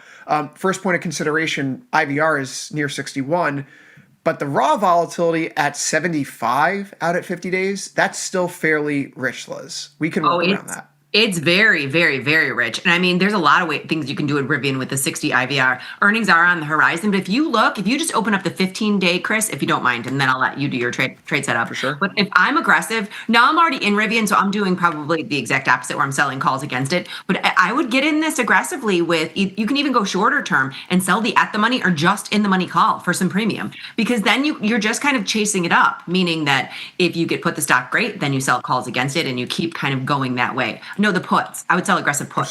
Sorry. So I would sell maybe the 18.5 or 18. The return on capital for these is great. You're putting up about $700 to make $1 in 15 days. In 15 days. That's, for me, that's a shorter time horizon than what I want to work with here. If only because if this is a multi-month I want to give this thing time to breathe, right? We got to let this decant a little bit here, Liz. So The level that we have working with the most recent swing levels are near 14. I'm looking out at this. We'll go to 50 here. It's close to the typical tasty 45 and 21 out, right? 14, 13, bracketing that near the one standard deviation move. It's not quite the risk to reward I want, but maybe we can work with something. We could poke around here. Maybe it's not 50 days. Maybe we need to go into. Do we want to do right on the other side of the options, the earnings? Probably not. 29 might be the best bet. 15, 14. It's very true, but in this product, so I've been trading Rivian for a while. In this product, sometimes the common sense slide, you're not going to get a lot for the defined risk, right? So here you almost have to have a naked position in there and be willing to take the stock. That's the way that I look at these lower priced products, and I'm still using it as a lower price, even though it's 18. I mean, when it was 14, you have to have the naked option to get yourself that far out of the way. You're not going to get that much premium. 20 cents isn't bad. 20 cents risking 80 on a 92% probability of profit. I mean, I sign up for that kind of thing all day long. For me, everybody's got their own trading style, and I'm definitely a lot more aggressive. And PP had kind of said that too. He structures his very similar to yours. I will bring things up. I like to collect a lot because I like to get out quicker. So by collecting a little bit more, it affords me the fact that I can get out quicker. But everybody's got their own trading style. But yeah, and that's one of the benefits of like taking profit at 50%. Right? If you're in a 45 and 21 out and you get to 50% within the next, say, the first week, why spend the next month waiting to get the next 50%? Take it off, go into the next trade. Get your capital working for you again as opposed to just sitting there. That's a mistake that I have made far too frequently, where it's like, oh, this position's now up at 80% max profit. I've got 300 days to expiration. It's like, no, I should take that money out and redeploy the capital elsewhere. And it's easier for me to do when I'm more aggressive. It's just a mental check for me, right? So if I'm aggressive in it and I'm getting, sometimes I'll take 40%. If I'm bringing it up and I'm taking, if I'm getting, for this example, if I'm getting $1.10, I'll take it off for 30, 40% because I can, right? So if you get that little pop, sometimes you can get out if you're a little bit more aggressive. But but I think to each his own. I think there is no right or wrong. Yours is correct. And sometimes it's all depends on your risk tolerance. Stocks here are pushing up ever so slightly as we make our way through this day. Up 35 points now in the S&P 500, just knocking on the door of 0.5% here. Hey, Liz, we finally have our guest in here right now. We're going to talk a little bit about ETF trading and volatility. Great guest for this morning here as we're getting ready for a holiday weekend. ETFs have become a default wrapper of sorts for basically everything: equities, bonds, commodities, crypto, volatility, single stock exposure, active management, covered call strategies. Liz, you get the point. There's just so many different ETFs for things now. But once options enter the picture, the ETF becomes a structured trade itself. That's why we're bringing on Jonathan Molchan right now. He's a perfect guest for this conversation. He's the head of ETF trading for Shelton's options management, and his work sits at this intersection of ETF liquidity, options overlays, portfolio construction, volatility, income generation, and execution. For traders, I think that's really why we want to have this conversation. How does a wrapper around an ETF behave? Why is there a trade-off between income and upside in some of these products? And when does selling volatility make sense? So joining us now, Jonathan Molchan, head of ETF trading, Shelton's option management. Jonathan, welcome to the show. It's great to be here. Thank you for having me. Jonathan, let's start with the ETF wrapper itself. ETFs started all these years ago as simple index tracking vehicles, SPY, the spiders for the S&P 500. But today they're used a bit more for tactical trading, hedging, income generation, volatility exposure. When you look at ETFs today, what are traders still misunderstanding? The liquidity of the ETFs, the liquidity of the underlying basket, the options market around it, or maybe even the strategies embedded within the products themselves? Sure. So I think at the base foundation of understanding ETF liquidity, the liquidity is actually in the underlying securities of the fund, not necessarily in the spread that you see on a screen if you're looking at your Charles Schwab or your Robinhood account. So ETFs utilizing options that traffic in these highly liquid indices, S&P, the NASDAQ, are quite liquid. The instruments, the derivative instruments tied to them are also equally as liquid. And I think that offers investors a really great opportunity to look beyond traditional sources of yield to ETFs that leverage options to kind of supplement cash flow needs outside of traditional alts or fixed income. So how do you operate in an environment right now, or at least let's take a step back. How should investors or traders think about the trade-off in option income ETFs? What are they giving up in these products in exchange for that yield? The birth of these instruments is at a confluence of like very interesting market conditions. As rates continued to slide in the early 2010s, options-based products came to market. If you look at the delta between a passive covered call and an underlying index, those were largely pretty tight back into the 90s when the CBOE created these. But once you saw interest rates start creeping to 2 and below, and they were suppressed for such a long time, people needed to kind of explore options as another piece of equipment in the toolbox to generate that cash flow. The interesting part is that when rates remained low, the outperformance of the equity markets really picked up. So you saw a divergence in returns. And I think now, as we've come about 15 years from that point in time, it is now more so, instead of just diversifying yield from traditional fixed income, looking at covered calls, call spreads, collars as a way to diversify out from REITs, MLPs, preferreds, you name it, that people, back to your first point, are now looking at ETFs for a solution rather than just blanket exposure. And I think that's where we're seeing the ETF market go in utilizing derivatives on a broader scale. I mean, Liz, I think, so go ahead, try. No, I was just going to say, I was looking at your LinkedIn profile, and my favorite quote, and not a quote, but what you wrote was, the first phase was to see if options would catch on. And I love it because I'm an old school option trader, and options on ETFs, I think, are an absolute game changer. So it is interesting listening to you with your experience in the ETFs and in kind of the transgression on how it all came about. So I do think options have caught on. They definitely have. And I think as they continue to become more common tools in portfolios, it's critically important for the end investor to focus on what their objective or outcome is with each strategy. A key metric to look at is, what does the total return look like relative to the benchmark? If you're picking up a 10 or a 20% yield, but ETF is returning 8%, obviously there's something to dig in there and understand what you're buying. I also think the sustainability of yield is not spoken about enough. And in a environment where people are using these as portfolio solutions, it's important to understand that options can be used for three things: yield enhancement, downside mitigation, or leverage. And it's important to keep the eye on the ball of the yield enhancement component and how that can benefit end investors' portfolios. For the Tasty audience, I think this is a practical question here. Traders can express their view, and we see them: SPX, XSP, SPY, Triple Qs, IDM, sector ETFs. But each ETF has a different tax treatment, settlement, liquidity, assignment risk, and product behavior. So when do you think a trader should be using index options versus, say, ETF options? Or when does an options-based ETF make sense more than trading the options themselves directly? So the benefit of the ETF wrappers, it's a package solution. So all of those individual options trades are wrapped in there. The end user does not have to worry about going out and doing that on their own. Another benefit of active management is that it is not a passive approach, so that there is a more dynamic functionality within the ETF. And then obviously the key to ETFs in general are the tax efficiencies of that.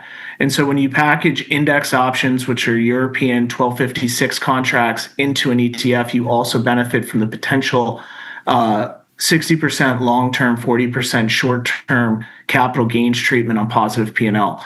So it's kind of a perfect storm of an outcome, a solutions-based approach, but also that tax efficiency, because at the end of the day, when you get your 1099, that's a pretty big important when you're making an investment decision. Agreed. That's a good statement there. Liz, a great conversation here. Lots of different ETFs around these days, lots of different products, certainly no longer just SPY and Triple Q out there. He's been Jonathan Molchan, head of ETF trading, Shelton's option management. Jonathan, thank you for joining us here live on Tasty Live. Thank you, Christopher. Thank you, Liz.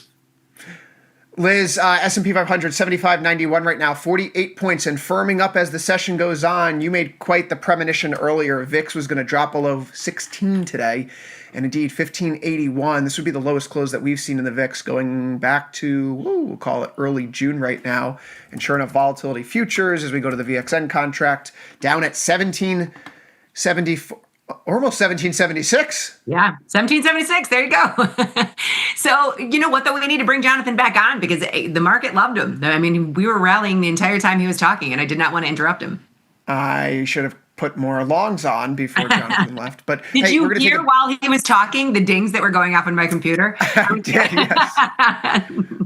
I'm like, is that me? What am I trading? Oh, it's Liz. What is she doing? What is she doing? Why am I not doing that? All right, Liz, we're going to take a brief break here. We'll be back in 90 seconds. We have more great programming coming up next here on Tasty Live. We're going to be doing a quick scalping volatility check with Errol, and then we have some confirm and send coming your way.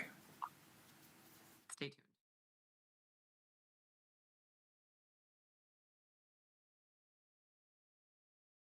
tuned. When the market moves, traders need to move faster. Tasty Trade Active Trader Tool offers full depth of market visibility, one-click order entry, and instant position management so traders can react in real time. While others charge for professional tools, Tasty Trade provides them for free. Opportunity can move fast. Seize it with Active Trader. Try it now on Tasty Trade.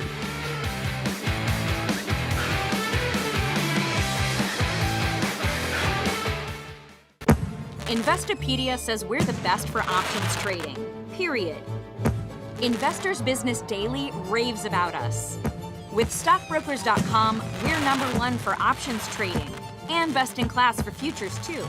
The Motley Fool really likes us, and so does Broker Chooser. So what else can we say? Other than, boom! Trade like a trader. Tasty Trade. Make your move. Global markets never sleep. Explore them with Forex, now available on Tasty Trade. Get in on over 80 Forex pairs, 24 hours a day, 5 days a week, with the Forex platform that adapts to your style and speed. FX marks the spot. Trade it on Tasty Trade.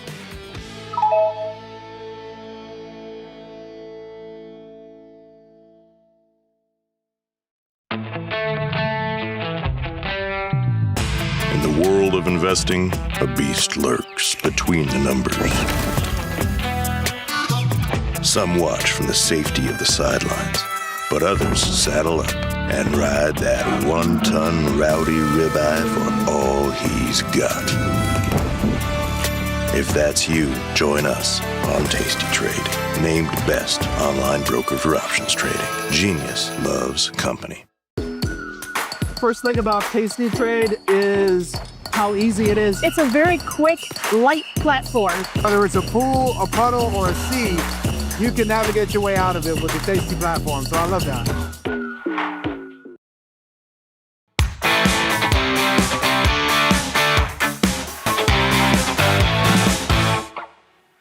Liz, we're back. It's time for a quick scalping and volatility check with our man in the studio.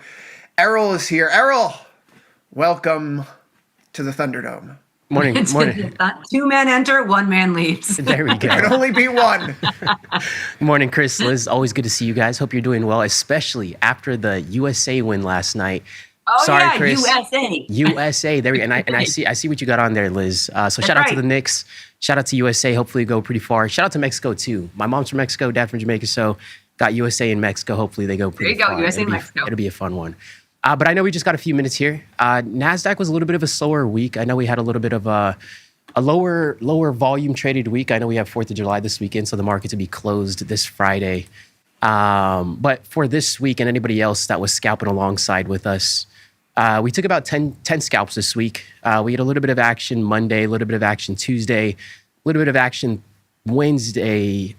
Wednesday, and then, we'll see what the market has on the board for today. But we took about 10 trades. Within those 10 trades, I believe we took about six losses, but we managed the risk pretty well. So we had about 3 or 4 winners there. We were able to scoop out about 302 points out of the market. And although it was a very slower trading week in the market, I think the opportunity was still there if you were if you were patient. So I think in a market environment, especially with lower volume, it just really teaches you to sit on your hands and really pick your spots a little bit more. And then surprisingly, yesterday, the ES market was actually pretty volatile. And I know a lot of the times you usually have two types of traders, NASDAQ traders or ES traders. And I got to ask you, Chris and Liz, do you guys prefer NASDAQ or do you prefer ES? Obviously, two highly correlated products, but what's your personality type and what do you like to trade? I'm ES, old school. And I call it MES, old school. Okay. Yeah, not MES, ES. ES. Oh, my bad. What about you, Chris? I've probably traded ES more, but I kind of do like a core satellite approach where I take the sectors that are on fire in the NASDAQ, and that's what I also trade. So it's like ES plus SMH, for example. It seems like, especially over the last 5 years, it seems that NASDAQ is becoming a very popular product, especially with anybody that's got into the market over I'd say the last 5 years. Have you guys kind of noticed that? Oh, for sure. Liz, every generation has their favorite. The boomers quote the Dow. Why is that? Right? Give me a little bit of insight there, though. Well, why does that happen? You guys have been in the market a little bit longer. You've seen these phases in the market cycles. So why do you think one product starts to become a little bit more popular as time goes on? I think it becomes liquid. I actually think trading follows lots of different things. You know, you watch just like, I mean, I'm going to use GME. It's not an index, and I'm well aware of that. But just like when GME was the meme stock, everybody was looking at it and everybody was trading it. So when it becomes hot, then it just becomes something that you keep an eye on. Unfortunately, because of that, I will always have GME on my watch list for no real reason. You have to. You got to. Yeah. Why do I care what Wendy's and AMC are doing? Correct. But I have to pay attention. Right. Yes. Correct. So it just kind of follows that way. But I mean, honestly, old school, I'm not a boomer. I'm almost there, but I don't look at the Dow at all. I don't look at the Dow at all, but I do look at the food. Neither of you guys are allowed to say that. Like, I know we don't have as many people in their 50s and 60s above you guys anymore, but you're not boomers. You guys aren't the old heads, so don't get it twisted. You guys are still... Listen to me and listen to me well. I am still in my 40s. For a couple of months. There we go. So. Jokingly, when I was a kid, my little brother. I'm still in my 30s. I know. Everybody's a youngin' here, so I don't want to feel that boomer energy. You guys aren't. You're not fooling anybody. And to my mom, it's a state of mind. It's a state of mind. I mean, my mom still says to this day, "Oh, I'm 28." One time when we were kids, my little brother was like, "Mom, you're like 28, right?" And she was like, "Yeah, we'll stick with that." So it's a running joke. So. Good for her. I like it. But yeah, no, with that being said, we've gotten a little bit of volatility this week. Surprisingly, a little bit more volatility to the upside on NASDAQ. I was a little bit shocked by that. I know we're kind of pulling back a little bit here now over the last 12 hours. But it'll be interesting. We're kind of creeping back up towards that NASDAQ high. I think another all-time high is going to be in the question. I personally am not a fan of trading all-time highs, but you got to ride the wave. You got to ride whatever the market gives you. But it still seems like it's right around the corner. But I see the NASDAQ chart Chris is pulling up there. But it kind of looks like we're sitting in the middle of that range from that swing high and swing low. So I'll be a little patient going into next week, but I'm excited to start Q3. I don't know if you guys have any thoughts on NASDAQ. I know we're trading pretty close towards those high there, Chris. But really I've been spending a lot of time with Chris Vecchio. I've been spending a lot of time with Chris Vecchio these days, Errol. And so I am going... I am going into July with eyes wide open and a bullish heart. I love it. Optimistic, especially with USA about to win this World Cup. You know, I'm feeling the same way. Yeah, I mean, Errol, you look at technical analysis. Bottom left to top right into a triangle after a rally is usually continuation to the upside here. And volumes are low, and there's positive technical drift, and we're in the middle of the summer, and I mean, there's no...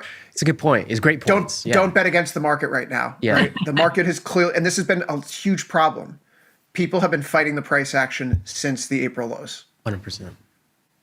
Real quick, Chris, I know we just got a couple seconds left. I just really want to get your thoughts on oil. I want to get on a little bit of long. I don't want to think about oil. Say that again. Saying no. I don't want to think about oil.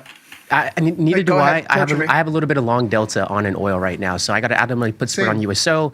I also just purchased a long contract on MCL last night.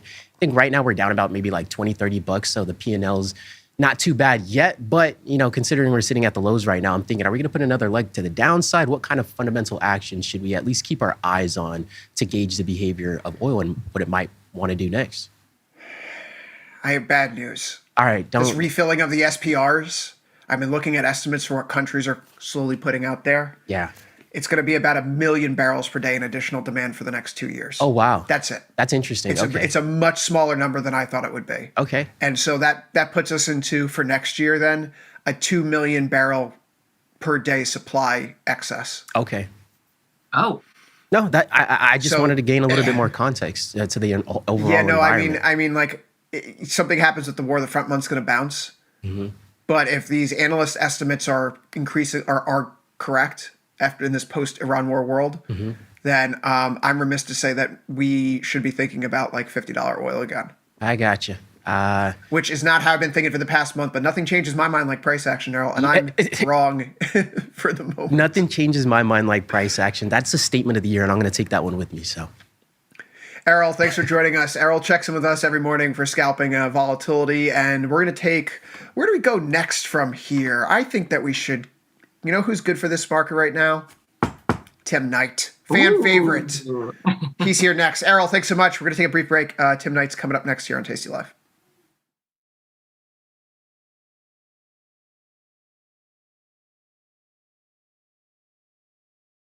Okay, cowboy, here's an earnings event.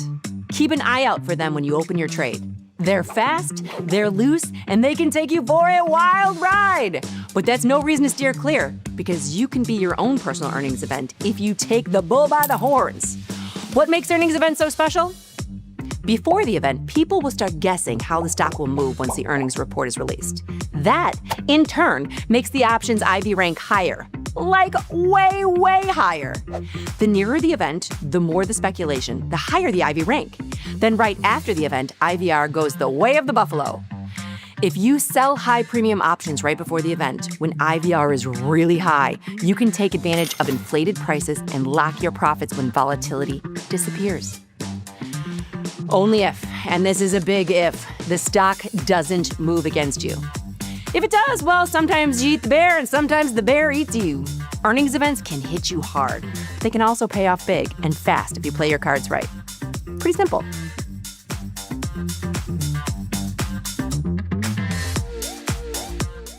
All right, so I've got some good news, and I've got some bad news. Let's get that bad news out of the way first. You are going to have some losing trades. Like every trade you place, despite your extreme optimism that it's going to work out, it's not going to work out. That's the bad news. The good news is at Tasty Trade, man, we are ready to adjust and defend and roll our positions if that's what it takes. And that's what this entire crash course is all about. A 5-episode crash course all about rolling. So I will see you inside of episode number 1.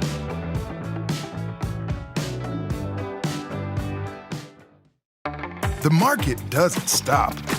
So why should you? Diversify your portfolio with stocks, options, futures, crypto, and more from Tasty Trade. Focus on the markets that matter to you. See the odds before you trade using curve analysis, IV rank, and more tools. Get industry insights that help you find your next trade right where you need it. Tasty Trade. Download today. There's a beast in the financial world, and it's not the bull. If that's you, join us on Tasty Trade. Genius loves company.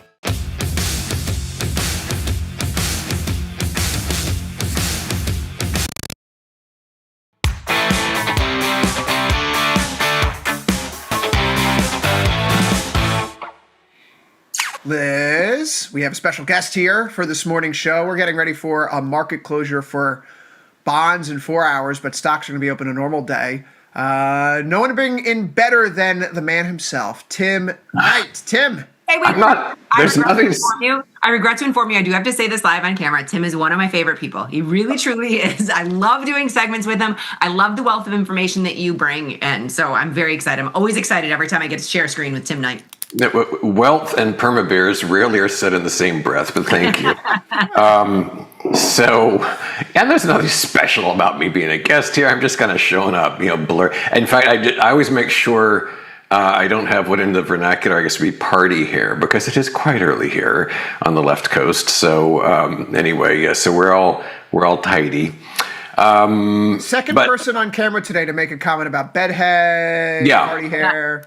Oh, go ahead, please. We're in the biggest heat wave this side of the Mississippi. If I step outside, my hair will come back like this. Well, I grew up in Louisiana, and I think as a child, one is more impervious to the vicissitudes of weather. And I thought I was didn't mean anything.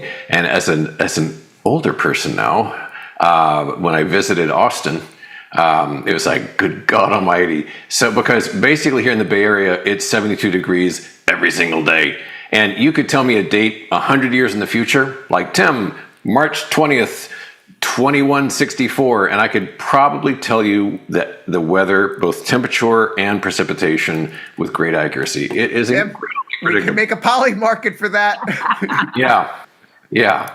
So anyway, my sympathies on the heat wave, but that's the reason starter homes are $5 million here, because you got to get away from that stuff. Yep. And well, listen, I was gonna, it was short as I am. If I was going to name my portfolio after a Star Trek ship, it would be the USS Defiant, because it's having none of this. I'm so short I could jump off a nickel, and in spite of the market being at record highs all over the place, it's down, but just a little bit, which is fine by me. Yesterday was a really good day, so I've got a few charts we can thumb through if that's of interest. Let's do it. Okay. The funny one for me was the Russell futures, because so here we have the RTY going back till the to the bottom at the end of March, and it's been having this really interesting relationship with its trend line, because you can see it was steady as she goes. It broke it here, fell hard, and then since then it's been playing jump rope with it. And yesterday, which is really atypical of me to do this, because I'm usually a short it and hope it holds on for a few months kind of guy. I don't do really short-term trades or anything. But yesterday, based upon its strength and where it was in relation to this line, it was quite high yesterday. I bought IWM 301 puts that expire today. In other words, yesterday I bought puts that would have going to expire the next day, and they did nicely. I got out with a 70% plus profit. At the end of the day, it was like 120%, and I was upset at myself. I'm no longer upset. I'm glad I got out. That was the old, better to be lucky than smart, definitely held true on that one. And I sometimes think maybe there's something to this. Maybe I should do more of that kind of thing. But it's a really interesting relationship, because it's just it's tighter and tighter and tighter. It's just clinging to that trend line as we move along in time. Kind of an interesting phenomena.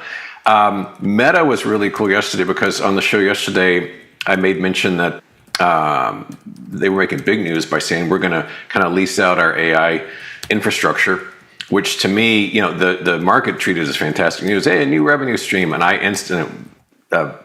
dark-hearted soul that I am, I instantly saw this as like, oh, that's a tacit admission that you ain't winning in the AI space. You got to sell it what you got. I made a metaphor of like, if I was going to be the taco king in America, I was going to open up Tim's Tacos all over the place, and then before I opened my first store, started selling taco shells and ground beef to anybody that would take that wanted them. Same deal. You're selling off the parts instead of the whole schmear. And so Meta had this explosive move yesterday. I shorted that sucker at a good price, and it's down today pretty hard. It's actually below yesterday's lows. So that's going pretty good, because long term, these guys have been doing nothing but hammering out a series of lower highs. Bang, diddy, bang, diddy, bang, diddy, bang. All along the way, you'll get these little spurts, and then this bloody tooth bear shows up. In turn, it was interesting because SpaceX yesterday, mirroring Meta's strength, fell really hard, because one of SpaceX's key revenue streams in their prospectus was selling off access to their Colossus AI hyperscale infrastructure. And so it's like, ooh, we got competition now. So SpaceX basically undid all the goodness from Monday and Tuesday in a single session. The NQ, very range bound still. We've been range bound for weeks now, banging around this. We're sort of smack dab in the middle right now. So don't feel bad if you have no idea what to do at this point, because it's just a mess. I still do my whole bottoms up thing. I try to pick individual stuff. SMH This one came terrifyingly close on Tuesday to violating its price gap because God is merciful. It did not, and it fell yesterday and today, kind of steady as she goes. We've basically kind of an inside day so far. And then XLK, which I came into the day, which I shorted on this strength. I'm still in that position, and we maybe a penny or two push past that gap, but between friends, that's fine. We'll consider that gap sealed. And a change of pace, a few long ideas for a change. This one, not a lot of people talking about KTOS. This, for those of you who believe that warfare is basically fundamentally changed with drones and so forth, this is an interesting one to watch. It had an enormous run in the months within and just after the war. It's burned off well more than half of its value, but long term, this is an interesting one worth watching. KTOS, getting kind of in the vicinity of major support. One that's appealing right this second is PACS PAX Group. And this one has just broken above this really nice inverted head and shoulders pattern. So we're pushing higher on this. And I think these are, I usually don't have any idea what these stocks do, but this one's, I think, related to retirement communities, but this is breaking to a lifetime high on a nice little pattern there, so PAX. And then an old favorite, and I see these everywhere, Rivian. This one, yeah, it's having a really nice day. It's been a real squirrely creature because, as you can see, it has this whole series of bases and pops. So it's like zoink, zoink, zoink, zoink. So it's a real trickster. It never really, just fundamentally just moves higher and doesn't look back. But long term, as you can see, what have we got? Higher lows each time. Yes, it gets beaten down, but higher lows each time. And we've conquered this gap right here. So this is pushed in a matter of days from around 14 to, almost 20 at this point. And last one, old Michael Saylor. Here's strategy, MSTR, and I'm a crypto bear, and I'm probably getting kind of pretty itchy fingers right now to short this because we have he's had a good week, undoing a lot of the damage from the week prior. But I think we're at an important, it's not major, but an important resistance point, which could be for an interesting risk-reward ratio if Bitcoin does resume its fall. That's it.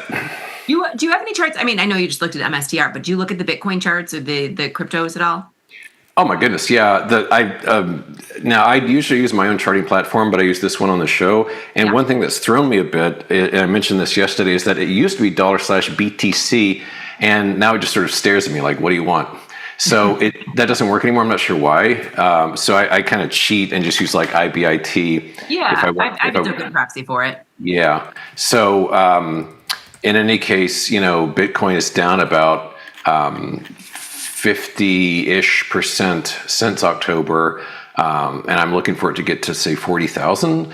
But yeah, it's been like the Bitcoin futures up 2175 right now, so it's been bouncing back. But you know how I am. I just see it as another opportunity to short it. So yeah, so you still see this slide. That's right. I was interested because you were looking at MSTR and you still think it's going to continue to slide. Yeah, that's my cheaty way of talking about crypto. Yeah. Yeah, I like it. We're still in the midst of that 4-year cycle, Liz. Can't get away from it in Bitcoin. No, you can't. I just like that the three of us, Chris, Liz, and Tim, are all bullish Rivian. Go Rivian. I got Gus for that today. Yeah, no, look, it's time for Tim shame, which is my other specialty. When it was down around 14, I was thinking, now's a good time to buy, and I didn't bother. And now $5 later, it's like, oh, you really are a challenged soul, aren't you? But it's probably hard, Tim, for you to buy. I mean, It is. I am preternaturally unable to do so. The only long positions in my life I've had success with are those I can't get rid of, like real estate. So, anything I can click a button, it's like, Amazon at 50 cents. Hey, 51 cents. I'm out of there, Story of my life. It's so funny because I was talking yesterday with my husband because we've been looking just at stupid real estate. And I was like, if there was a buy now button, I would be in because I need the instant gratification of that. Oh, gosh. We should make that product. There's actually there's a product in Japan right now, or maybe it's Korea, where you can order food on an app. It's just a fake app. It doesn't actually do anything. No one shows up at your door. But like they're gamifying the consumer experience because people just like that so much. Okay, back to Star Trek. That reminds me of a Star Trek episode. I forget the name of it. It's the one where they visit a planet which basically performs war via computer. And so they'll have computer simulations of war with their opponent, and then the totals of like the dead will show up, and then those number of people basically go into disintegration chambers and get killed. So it's basically like a neutron bomb. So they're able to have war, experience war, suffer the casualties of war, yet none of the infrastructure is harmed. Well, I guess that's more violent than the food app, but you get what I mean. That is extraordinarily violent. It's a little different. I thought you were going to go to like a Kobayashi Maru. We can talk about, hey, I don't like to lose, right? I know. Give me an apple, I'll crunch it. I'll be the closing second of the show. Any big plans for the 4th of July before we let you go? You can do that. It's genetic if you can do it or not. Chris, let's see if you can do it. Do what? So the live long and prosper. Some people can do it, some people can't. Yeah, I was raised more in Star Wars, so. Okay, the reasons to love Liz just get longer every day. That's right, Tim. Thanks so much for joining the show. Happy 4th of July. Have a great weekend. Enjoy your weekend off. Bye, everybody. You and I are on different sides of a trade right now, so I hope it does. That's what makes a market. It's all right. Tim, see you later. Listen, we're going to keep this train moving this morning. I think that we have Julia coming up next here on the program. Yeah. Should we bring in Julia? Let's bring her in. We should bring her in. Let's bring her in. We love Julia. She's a crowd favorite. We have to see first if she can do this. Julia, can you do the Star Trek move? They're just forcing us on camera. Okay. Oh, Tim's back. Tim's back. There we go. Say, Julia got quite the haircut there. And not there yet. she is. I can do it on one hand, but not the other hand. Yes. Sometimes you can do it, sometimes you can't. Wow. I don't know what genetics recipe you need for that one, but that's what I got. What's the evolutionary advantage of being able to do that versus not? Not exactly. I think the humans that could be like, look at this cool thing, were just accepted by their peers and survived. They got more food. Right. They got to sleep in more. In Tim's war game scenario, maybe they were saved. Who knows? There might be like some reason why we needed to be able to do the little chameleon pause for something, like something that we had to grab that was really specific. I don't know. Humans are amazing, man. We're actually pretty cool. They really are. How are you doing, Julie? It's great to see you. I feel like I haven't seen you in forever. I know. It's been a minute. No, it's nice to be on the show. It's fun. Yeah. It's been fun being on every day, almost. Absolutely. Okay, so somebody just said hello, bad traders, because Julia and I were on the bad trader tour. We're good traders, though, Chris, but we were on the bad trader tour. Different kind of bad. It's like when someone says you're fat with a PH. So my favorite part about the bad trader tour was when I tried to get Julia to wear one of my green jumpsuits. Do you remember this, Julia? I recall. I do remember that. Yeah, I remember that. That was a fun show. And yeah, no tap dancing, but that's okay. Yeah, that was I think that was my first tour ever. I don't know. Yeah. Julia is ironically as tall as I am. So I was hoping she lost her luggage and we'd get her in some color, but that did not happen. Could you imagine? Oh my God. I remember, Jamal had to talk me off a cliff for the first couple speak. Like I'm just not great in front of crowds. So that was like a fun challenge learning experience. A lot of tums in the morning. You were really good. It's just people don't think that they're as good at the time, but you were amazing and you were a crowd favorite. So it's also like the most amazing crowd, like the most supportive, like just really, and you get to meet people beforehand. It's like the best possible introduction to public speaking. So it's just downhill from here. Oh, my favorite about this too, and Chris, we'll let you talk in a second, but on these tours, and I have your book right behind me. So Julia wrote a book. She literally wrote the book on options trading. I did. But I got to sign it. People would come up and be like, "Can you sign this book?" I was like, "It's Julia's book," but sure. People have asked me. I've signed a few of the books, so it's like I'm flattered, but I did nothing. I have nothing to do with this. Go talk to she's the champ. Correct. So it's kind of fun. It's always fun, yeah. And yeah, people would like walk out with like stacks of the books. I'm like, yeah, take them all. Give it to your friends. So fun. Okay. Y'all want to get into some research? Let's do it. Let's do it. Okay. So trade management in 2026. Trading is an art and a science, in my own opinion. We have kind of like, we have the mechanics, we have rules around like when to manage trades, how to, like approach the market in certain ways, trading volatility, early management, all that kind of stuff. We have kind of rules of thumb that, to just kind of get started. But we know that like using your kind of critical thinking as a trader might deviate from those, cause you to deviate from those rules sometime. I just had this, earlier this week where I had some put spreads on, market took a big, fell a little bit. They were at a loss and I decided to hold past 21 days to see if they would recover a little bit. You take a risk when you do that, but that's something that I don't think I'm the only trader who does that. So I wanted to take a look at how basically holding losers past 21 days has performed in 2026. If there's been any upsides, what the downsides have looked like, and I wanted to kind of test that. I don't know if that's something you guys can relate to, just with like the crazy market swings that we've seen. So that was the idea. Okay, Julia, I say this all the time. You need to understand the rules in order to break them. For sure. Yeah. And I think it's about using discretion and about really the more experience that you get, the more you can kind of get a feel for the market. And the market's a different beast every day. It constantly changes, but it can let you use some of that discretion, such as like when to break the rules. But yeah, you want to have that foundation, understand what the rules are before you choose when to break them. Yes, correct. Yep. So kind of like I said, I wanted to look at holding strangles past 21 DTE if they're losers. And this is not, I think, a realistic scenario for a lot of traders in 2026, exactly what we're going to be testing. But we want to just look at management and see how kind of deviating from the strategy has worked out, when it's kind of paid off and when it sort of hasn't. Make sense? Yeah, for sure. Cool.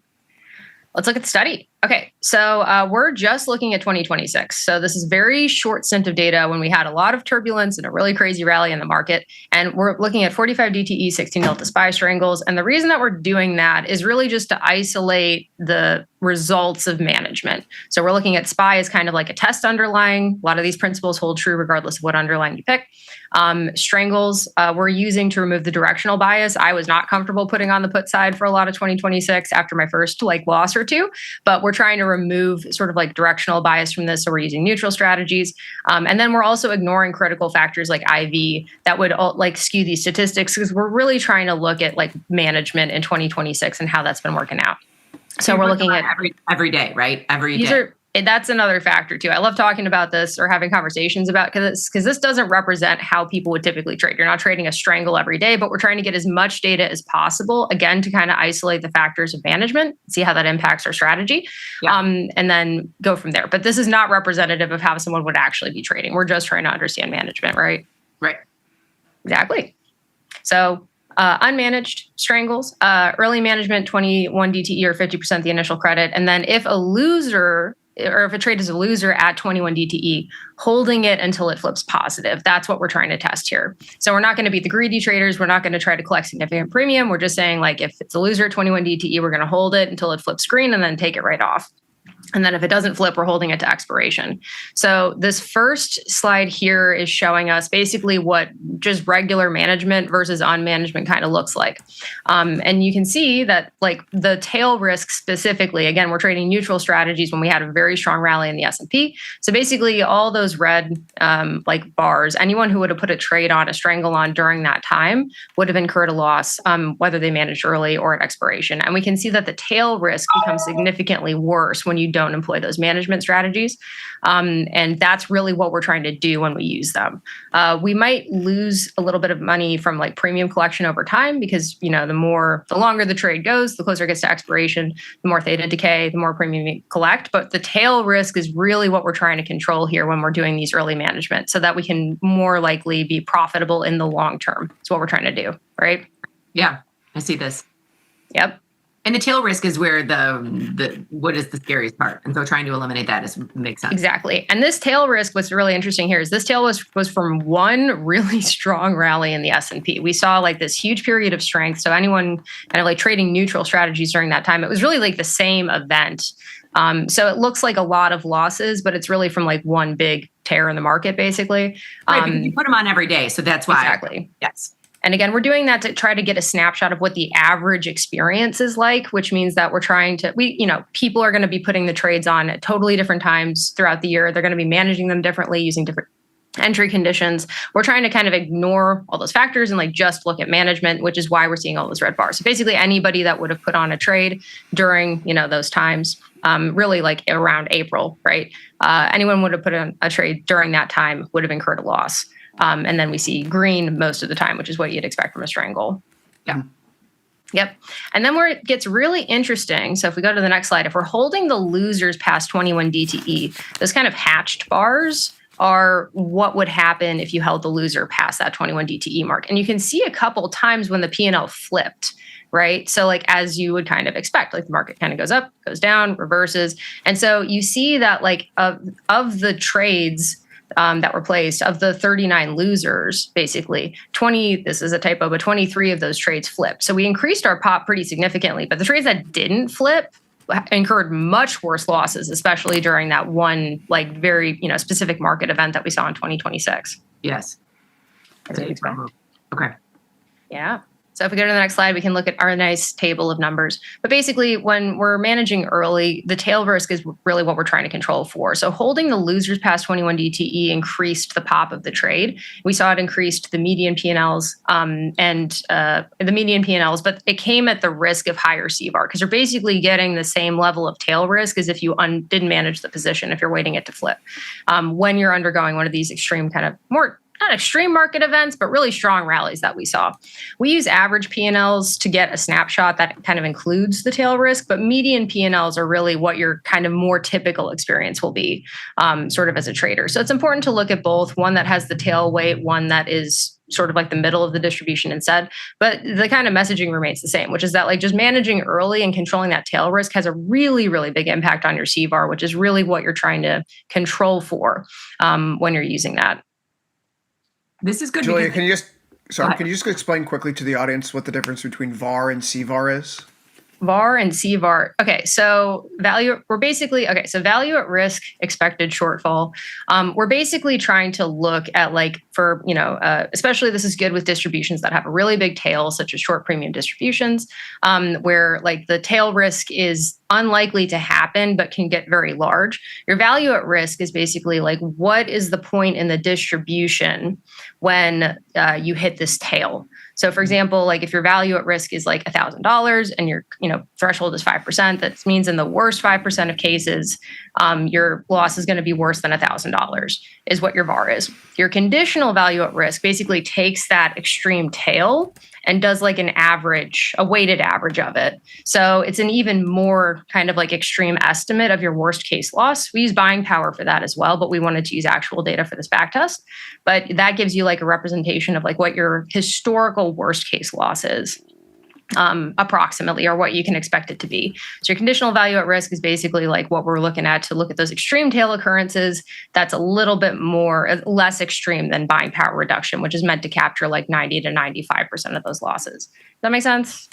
Oh, no, for sure. And I think, I know there's CVAR on the platform. Liz, you and I were talking about this, I think, last week. I rarely ever look at CVAR. Mm-hmm. But when you're trying to figure out, like, does the glove fit? It is a consideration when you're doing some back testing. And I don't think that you should ignore it. But I know on a day-to-day basis, you and I'm not looking at my trade right now and saying, what's my CVAR? For sure. I think as a trader, you constantly have to weigh the risks and rewards, right? Obviously. And so buying power reduction it's supposed to give you a pretty good representation at what your expected worst case loss is, but that can sometimes be too extreme for most situations, depending on the trader. So CVAR can give you, especially for undefined risk trades, it doesn't they're kind of more the same when it comes to defined risk trades, but for undefined risk trades, it's trying to give you like kind of a more realistic representation of if kind of, the market went crazy or when the market went against you, what are you looking at? So as well, like if we're doing a historical backtest, if we look at like worst loss ever recorded, that could have been just like one very bad data point. Right. It's not representative of what is typical in an extreme situation. So that's kind of why we're looking at CVAR to get a better snapshot, looking at a whole chunk of a distribution instead of one data point. No, right. And I think that's good to talk through those scenarios because people need to understand that that's a possibility of it happening, but it's not typically what does happen. Yeah, this is the worst 5% of cases, which again, we're looking at, a strategy that's traded every day to try to get as much data as possible. That's not representative of what most people are going to kind of be doing, obviously. But we're trying to kind of isolate specific variables here. We're trying to isolate management and to learn general rules about that. So that's kind of why we approach backtests that way. It's not supposed to really represent exactly how someone's supposed to trade, if that makes sense. No, but hey, I think it's good to understand what your worst possible case scenario is. I don't think that's a bad thing to kind of understand and know.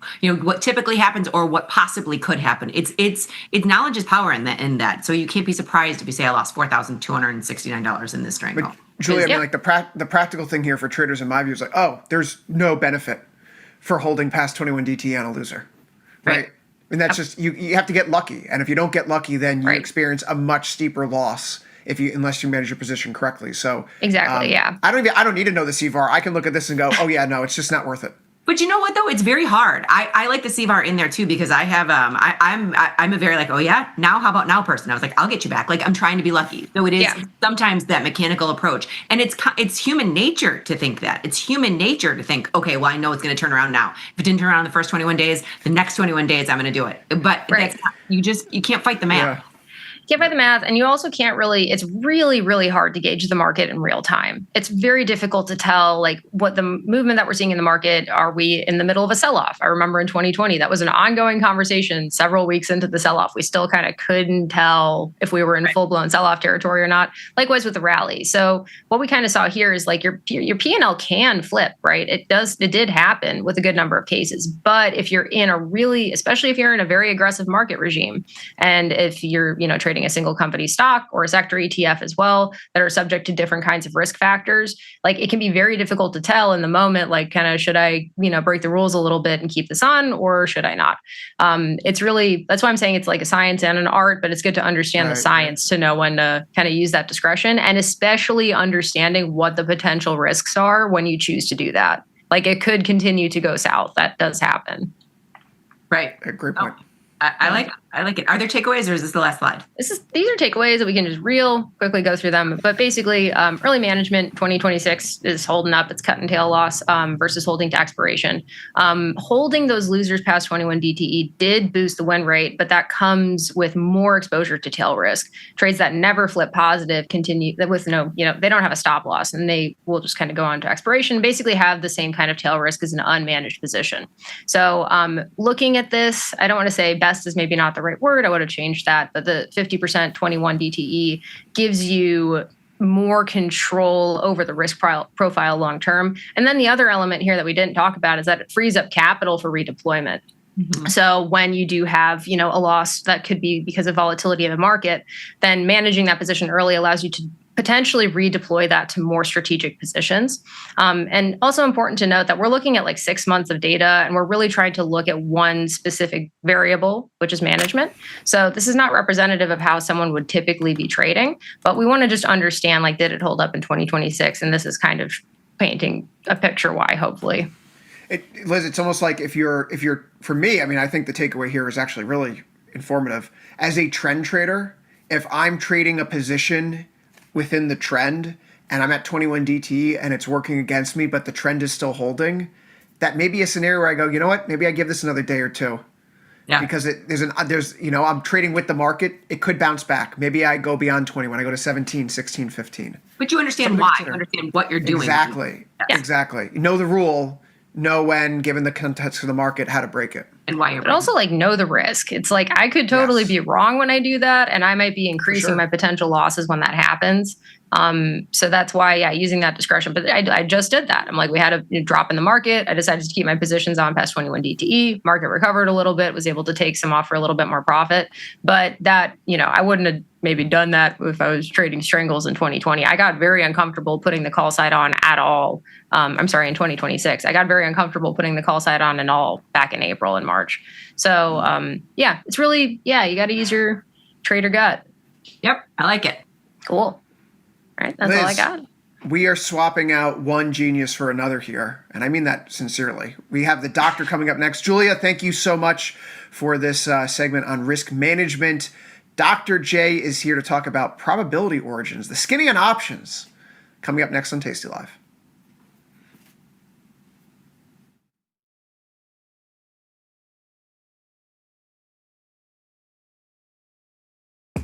Ready to take your trading skills to the next level? Dive into the world of stocks, options, and futures with Tasty Trade courses. Whether you're a beginner or more advanced trader, our courses can empower you with the knowledge to succeed. Watch as our team in Chicago shows you how to use the Tasty Trade platform and go over the basics of trading. Perhaps you'll learn about a new strategy or a potential product for your portfolio. To find our courses, go to the Manage section of our web platform or head to courses.tastytrade.com. Start taking control of your financial future. Visit our courses today. There's a beast in the financial world, and it's not the bull. If that's you, join us on Tasty Trade. Genius loves company. Tasty Trade has crypto, and you can trade with zero commissions. Bitcoin, Ethereum, Litecoin, and more. Diversify in one place. Crypto, we got it, we get it.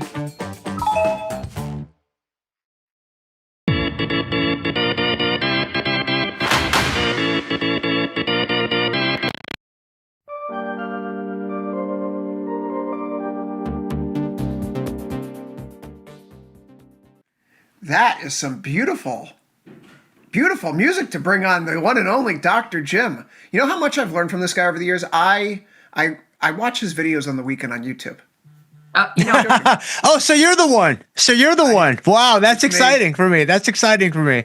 You know what was said? You know what was said yesterday, and I actually found this kind of amusing, Dr. Jim. I was talking to my husband, and he's like, would Dr. Jim ever consider being a professor? I was like, he's so good at what he does, and I was like, oh, good God, I can't even. Yeah, I mean, I miss my time in the classroom so much. Like that was really special. I mean, what we do obviously every day is extremely special for different reasons, but man, like having these kids, and a lot of times, like I taught the principles of finance class. Like I was oftentimes the first experience they had with formal education when it came to finance. That's kind of a scary thought. Like if you think about that, that's a scary thought. Hey, I'd sign up for your class. And I appreciate. And you've got good stories from the classroom too, with you being in the classroom and you being in charge of the classroom. So you've got. Oh yeah. And but you know what I used to do? So this is really funny. I know Laura's trying to push us, but I gotta tell this story really quick. No, she can't stop us. Yeah, she can't. She thinks she can, but she can't. Like she can stop me, Mike, and Jamal, but once you get like me and Liz and then Chris in the mix, now you can't stop it. Anyway.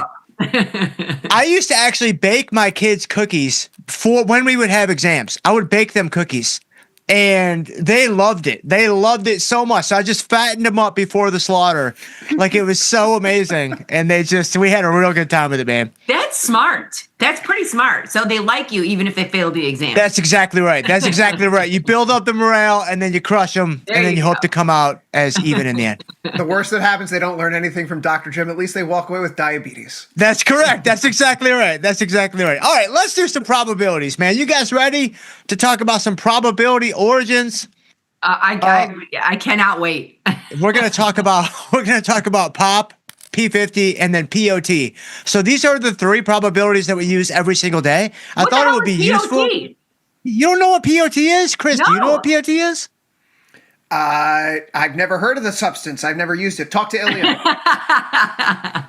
Liz, are you serious? I really don't know. I mean, what is it? No, you absolutely know. It's probability of a touch. Oh, okay. Yeah, there you go. Yeah, no, you absolutely know. No. It's POT. Yeah, no, POT. Okay. All right, so let's talk about POP. Okay. So this is kind of the null hypothesis, if you will, when it comes to probability analysis. Like this is how we start. And POP, where it comes from, it's really pretty simple. All that's being done in that moment is looking at a distribution of potential probabilistic outcomes for that specific strategy. So on the slide here, we're looking at just like a simple 16 delta short put. And then measuring what is the space, what chunk of that distribution corresponds to a winning trade at expiration. So this is pointing towards one singular moment in time. What is the probability that I land at some type of profit? That's all POP is. And so that's why when you look at like a 16 delta strike, that's why you're going to have like an 84% POP. It's actually going to be a little bit more than 84% for other reasons we'll have to talk about another time. But that's why it works out that way. Go ahead, Liz. I just want to say, just for the lay people, because I have to jump back in and redeem myself for not knowing what probability of touch is. The POP is probability of 1 penny in the money, just a little FYI. So it's not necessarily the probability of making a lot of money. It's not losing money. Well, okay, but it's not probability of it's not 1 penny in the money or out of the money. It's 1 penny of profit. Oh, profit. Yeah. So just to be clear, right? Because I mean, if it's you could still lose money if it gets past in the money, out of the money. Correct. And so, Chris, I know you're kind of when it comes to selling premium, like we've got to kind of, we gotta take you under our wing a little bit. Like this is kind of, you're learning. Yeah. I just like to buy. I'm an American consumer. I like to buy things. I like to buy my options. I like to buy my big cars. I like to buy more options. So Jim, I need you to do me a favor. I need you to look up, and when you talk, and I'm going to look down, because like in Brady Bunch style, he's in between us right now. So we. That's great. That's great. Oh, that's so good. That's so good. Okay, so Chris, so this is really interesting, Chris. So you're okay because by selling options and selling premium, we're taking the higher probability play, but the losses are going to be bigger than the winners. You're okay flipping that around. You like having that bigger win potential in exchange for a lower probability. It depends. It totally depends on the volatility environment, right? Like during the summer months, if vol is on the floor and there's positive technical drift, I will buy a slightly out of the money call and go fishing and let the market do the heavy lifting.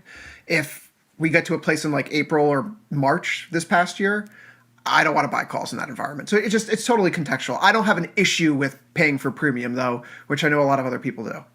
Well, I like that though, because you're thinking about it. You're thinking about it through a volatility lens, which I think that's really, really good. And when you think about, the mean reverting entity or aspect of volatility, that can be really, really nice. And if the summer months do play out like they have historically, then being long some premium can make a little bit of sense. Definitely. Yeah, so let's go to that 100%. Let's go to the next slide. So probability of 50%. So this one is very, very different. So when you look at the Tasty Trade platform in the trade bar, you see that little P50 metric. That is measuring what is the probability that I make 50% of my max profit at some point over the life of this trade. Okay. This is actually doing a Monte Carlo simulation of all the possible iterations from trade entry all the way to expiration. So, we're talking tens of thousands of iterations over and over and over again. And if people ever wonder, like what Chris and Ilya do all day, they do so many things, but they're doing this by hand. Like they're working all this out by hand. So we have this data that we can trade. And so we thank you, Chris, and we thank you so much for all the work you're doing on the Monte Carlo simulations. And so I'm in the mines. So when it comes to understanding, like being a premium seller, this is, I don't know. What do you think, Liz? Is this more valuable than pop even? I think P50 is more valuable than pop. I think it's more realistic. I want to make some money in this trade. What are my chances of taking 50% out of this trade at some point during the cycle? I think this is the metric I hang my head on. Yeah, I think it kind of has to be because we rarely hold things to expiration. Like we're rarely going. And you and I are both premium sellers. I don't know. We're born and raised on that hill. Don't get me wrong. Do I take a shot sometimes? Occasionally. But 9 times out of 10, my theta numbers are up. I'm selling things. Like I'm selling options. So this is the number that I hang my head on. It's the P50. Yeah, exactly. So Chris, when it comes to, so you're selling options, are you kind of looking at a 50% of max profit when you are short some premium?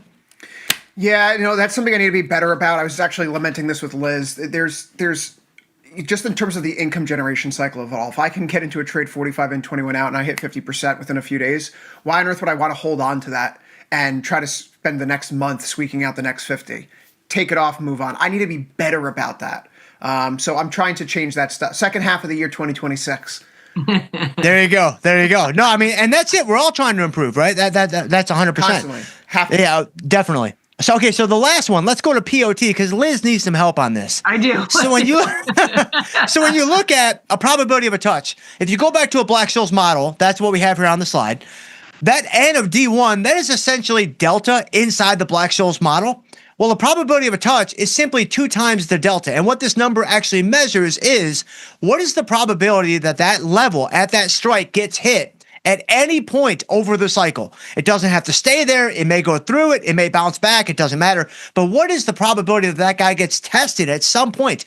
In my opinion, this is incredibly valuable when it comes to understanding I have a trade that has not worked and I'm trying to figure out, like, when do I finally pull the ripcord? When do I finally say enough is enough? Looking at the option chain, looking at deltas, and then backing into a POT can be really helpful to say, all right, like I know the probabilities are against me, but how much are they against me? Are they against me like 10-90 or are they against me like 40-60 to where I might have a good chance to get out of this guy at some point in this cycle? And so that's how I use the probability of a touch, but I'm very curious how you guys use it. So number one, I'm glad you wrote that formula up there. Throw that out the window. Look at the delta and double. Exactly what it says there. Double the delta. And I think people are surprised. I was talking about this today with Chris. I'm pretty aggressive premium seller. I like the at the monies, but think about it from that perspective. If I'm selling the at the monies, I've got a 40 delta. I've got an 80% chance of being tested at some point during that cycle. So I don't mind. I like being tested early in the cycle versus later, right? So I like it if it goes against me right away because I think there's a chance it could come right back. But those are realistic approaches. I mean, like you should understand that if you're being aggressive with what you're selling, there's a very good chance you're gonna take some heat. Yeah, Dr. J, don't feel bad about her wanting to get rid of that formula. I think every day this week she said, okay, Chris, what said was smart. Let me make it actually understandable. Yeah. No, I don't take it personally at all. No, 100%. I mean, that's what makes Liz so amazing. Like she takes all the gibberish that we come with and she turns it into like actionable, like, all right, here's what you actually do today in your platform. Here's what you look at. Here's what you act on. And that's what it's all about. So you put that formula up, I would have no idea what the hell you were talking about. So why does all this matter? Why does all this matter? Well, here's a couple of things. So number one, if you understand the origin story of each of the probability metrics, I think it can really help you understand better what the information you have at your disposal, what it actually is, what it means, how you can use it. And so you can see these are all probability metrics, but they're all at least slightly, if not significantly different from one another. They give you unique pieces of information that you can use in different ways. So you might use a P50, you may find it to be more valuable than a pop. Both Liz and I feel the same way. Or you may use a probability of a touch, to help you adjust a losing trade. I mean, that's how I like to use it. Liz, you like to use it like early on in the cycle, understanding I'm selling a 40 delta, I'm selling a 45 delta. I mean, if you're selling a true at the money, that's 50 delta. I mean, that's 100%. Well, it has to be 100% because it's right there, right? You're already touching it. So that makes sense. Yeah, you're already touching it. It's already done. Yeah. It's kind of like the game we played as kids. Like, I'm not touching you. Like, it's already touching you. Yes. It's already there. Yeah. And so there you go. Yeah, let's get them a few takeaways and we'll cut them loose into the forest. That is the 4th of July holiday weekend. Man, we're so close to greatness. So probabilities guide our day-to-day decisions as we enter positions and build our portfolios, with POP, P50, and POT being the three main probability metrics that we use. And now hopefully you have a better understanding of each of the differences between the three and where they might be best applied. I love it, Dr. Jim. I'm going to make both my kids watch this segment. Oh, don't do that. Not on a holiday weekend. Maybe on like a random Tuesday, but not on a holiday weekend. That's Dr. J, she's going to wake up her kids at a Sunday morning at like 4 a.m. What's the formula? You know what's really funny? So sometimes I know we have to go, but sometimes it's like on our Fire Stick or whatever, like we'll be just watching stuff and we'll go on YouTube.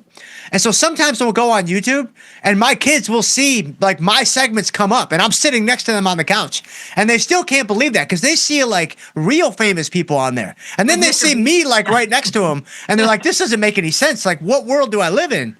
And I'm like, I know, I don't understand it either. Yeah.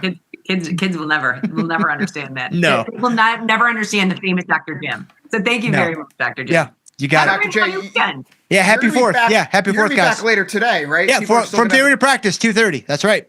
All right. 2:30 Central Time. Dr. J is 2:30 Eastern Time. 1:30 Central Time. See, Liz, you keep doing this to me with the times. He's on it. Dr. J's in the right coast. 1:30 Central, 2:30 Eastern. Dr. J, we'll see you later today. Sounds good. Take a brief break here. Liz and I are coming back. We've got your questions. Confirm and send coming up next.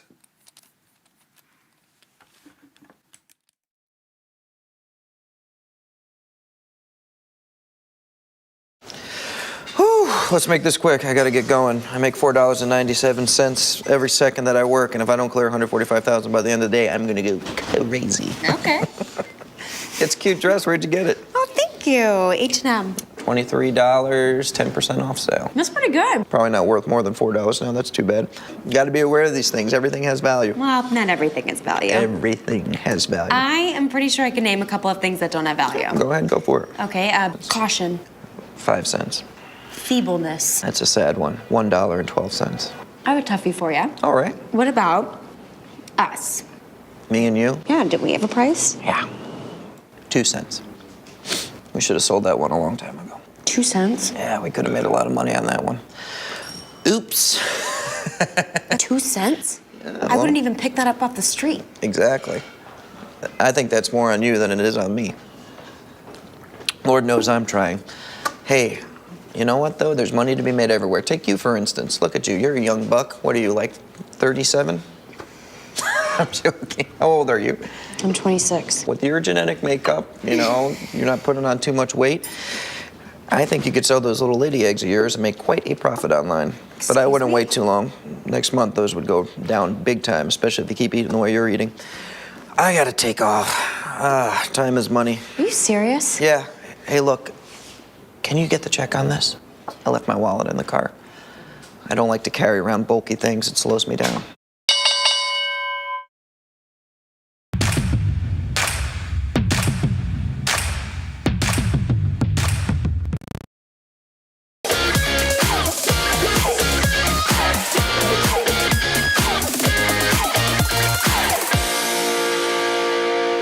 Liz, we are almost done with our morning session here, but we have received a few questions. Wait, hold on. I do have to address one thing in the chat. I agree with you. Mr. Beast does not have anything on Dr. Jim. Do you know who Mr. Beast is?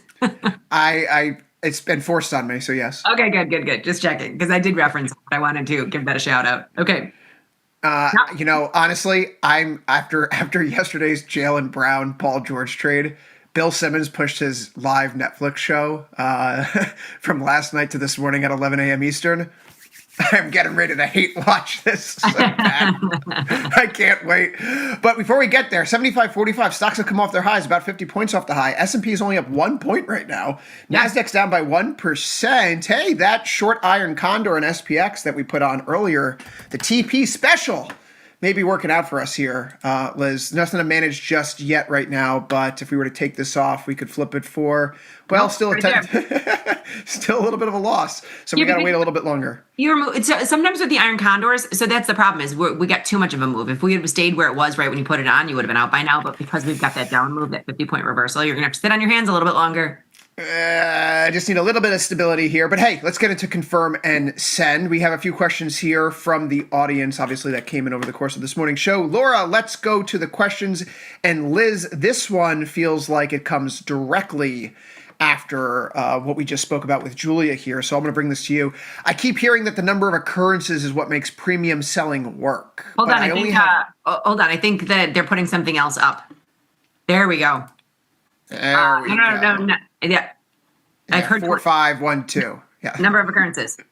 I keep hearing that the number of occurrences. Wait, hold on. It's still on the wrong one. This is 21 days till expiration. We can stay right here. Do you want me to read this one? There we go. Okay. Okay. Third time's the charm. I keep hearing the number of occurrences is what makes premium selling work, but I only have so much buying power. Is it better to spread across a lot of small positions or concentrate into a fewer bigger ones? How do you think about that trade-off? So I love this question because from my personal opinion, I think especially when you're first starting out and you have a smaller account, smaller positions, number of occurrences, that's how you get the probabilities to work out. I mean, we just had Dr. Jim on with all of those metrics, and those are just in theory. You need a number of occurrences in order to have these actual probabilities work out over time. I mean, you see that in the curve, you see that in all of it. I 100% think that if you're just starting off, don't go with the bigger ones. If the second you put a bigger trade on, that's the one you say this one's going to win, and the other ones, I'm putting more eggs in that basket. So smaller positions scattered across. If I could make one critique to that. Make sure that you're doing different factors though. Right? Oh, if yeah, I'm out here diversify. and I'm doing like short put spread and Avgo and Tesla and Broad, and like all of a sudden it's just all the same stuff. Maybe 10 different trades. It's really just one trade. That is true. You have to diversify by different ones. Pepper your infield by strategy.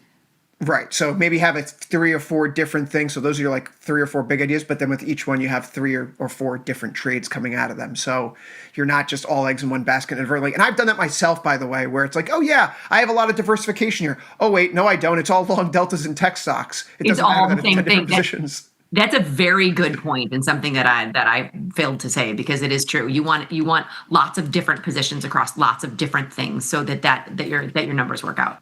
Right. Yeah. Diversify your factor exposure. Laura, let's go to the next one here.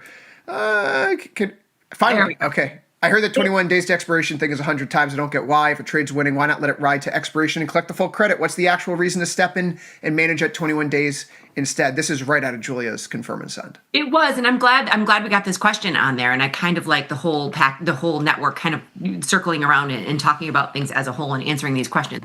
So 21 days till expiration and Chris, you're going to jump in and talk about from your perspective too. But just as I've been trading forever, you enter at 45, you manage at 21. Now we've had a team of researchers research this until their faces came off, because at that 21 days till expiration, that's the 45 days, the theta curve starts to come down. And that's when your risk reward scenario can flip. And that's what happened in Julia's. So you can redeploy the capital at 21 days. Keep in mind, this is a loose guideline, but understand why you're using that 21-day mark. Chris brought up a great point saying, if I'm looking at a trend and I'm still there, maybe I'd let it go to 17 or 18. This is a loose guideline, but right here, when you are selling premium, and especially if it's neutral premium. Most of our stuff has been straddles and strangles. If you're selling neutral premium, you need time to pass and no movement. Take that, redeploy it, recenter it. The 21 days till expiration is there to protect you from, and protect me for, nothing I give as advice, to protect me from larger losses, as we saw in the conditional value at risk.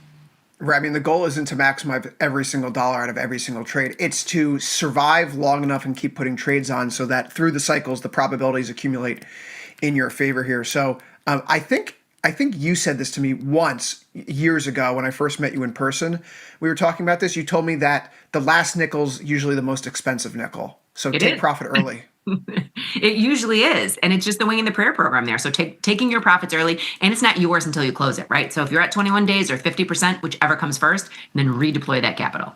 We can do one more question. We'll kick another one out to last call. Laura, quickly before we end the show, Liz, why don't you take this one? Okay, so I sell index put spreads, and I was loving the bigger credits when VIX was over 23 in June. Now it's back in the 16s, and I feel like I'm getting paid nothing for the same risk. Do I just sit on my hands until vol comes back, or is there a smarter way to keep selling premium when the tape calms down? Yeah, I mean, don't overtrade. We never overtrade. And if what works in a 16 or 17 VIX environment is not the same strategy that works in a 24, 25 VIX environment. So it's not that you don't sell premium down here. You just have to change your structure and how you deploy your capital in this environment. So you may have been able to go a little bit tighter back then in a higher vol environment. Maybe you need to go a little bit wider now to capture the credit that makes the trade actually worth it. So I'm not going to say don't participate, but it's just change the way that you participate. Very well said. I always say the volatility decides what strategy I'm going to put on, right? There you have it. You don't want to force the round peg into the square hole. Let the market tell you what shape you need to be and then go find it out of your toolbox. You know what, Liz, though? We're going to have to cut it short there because Confirm and Send is done.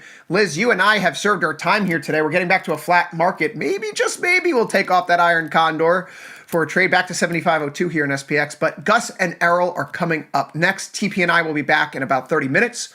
You're watching Tasty Live. Have a good holiday, everybody.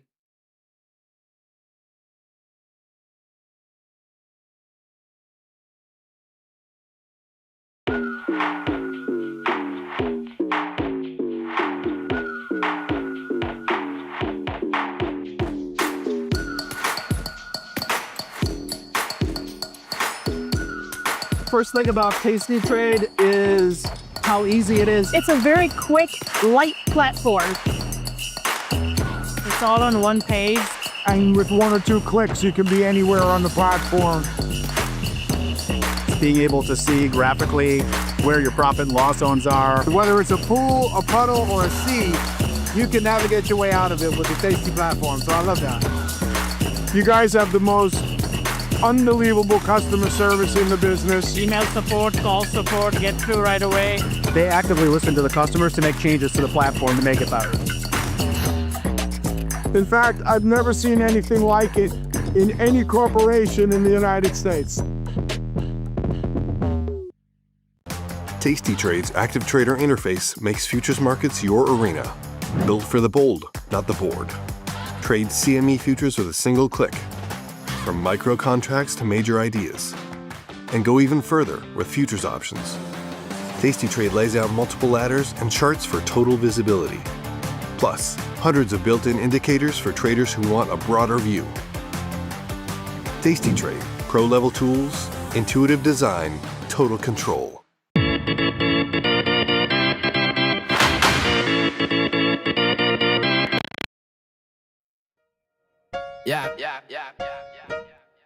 Yeah, enough fun on the block all day, all night. Is an A and no stress, no fight. Fun on the block all day, all night. We just living it up, yo, that's real life. Wake up, sun grinning through my window. Text my crew like, what's the plan? Let's go. Shirts, wrinkled jokes, twisted, nothing too official. The outside flexing on my bike, got the bell with the whistle. Corner store, pick up chips, 2 shoulders. My board in the slides, trying to dunk on the stroller. Kids running loose, auntie sipping lemonade. Every front porch got a beat, yeah, it's homemade. No drama, just heat waves of laughter. If we got problems, could we solve them after? Grilling on the curb, grill marks on the shirt. Somebody brought the tools, man, let that Luke word.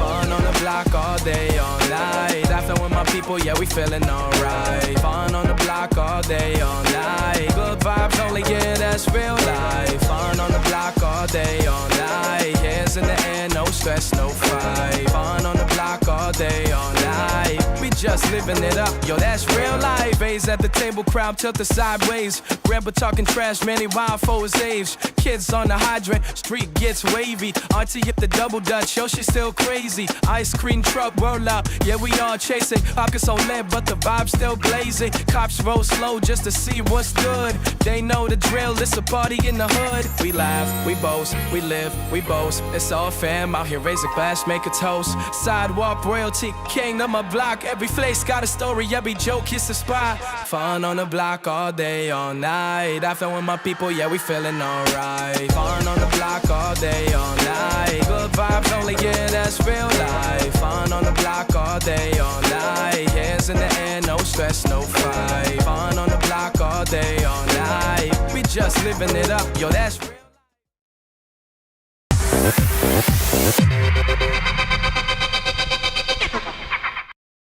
What is going on, everybody? And welcome back to Risk and Reward. Today's Thursday, last trading day before the 4th of July weekend. I hope everybody else is doing well.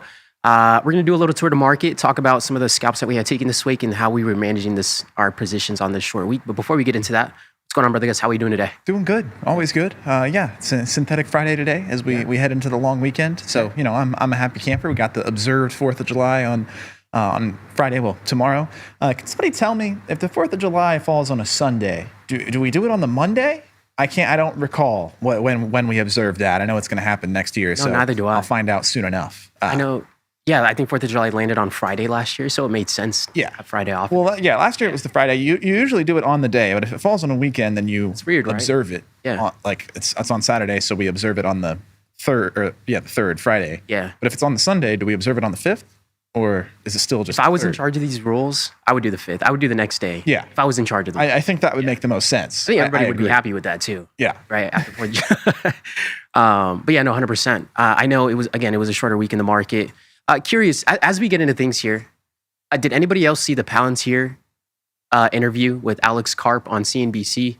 He went on a very long rant talking about Claude and all these other large language models. And I actually thought it was a really interesting conversation just because of how much of a reaction that interview got. But he was pretty much talking about how he believes that a lot of these other LLMs are pretty much their LLMs aren't as secure. And he thinks it's going to be a big problem. He also discussed how he thinks there's a huge issue with charging for these tokens.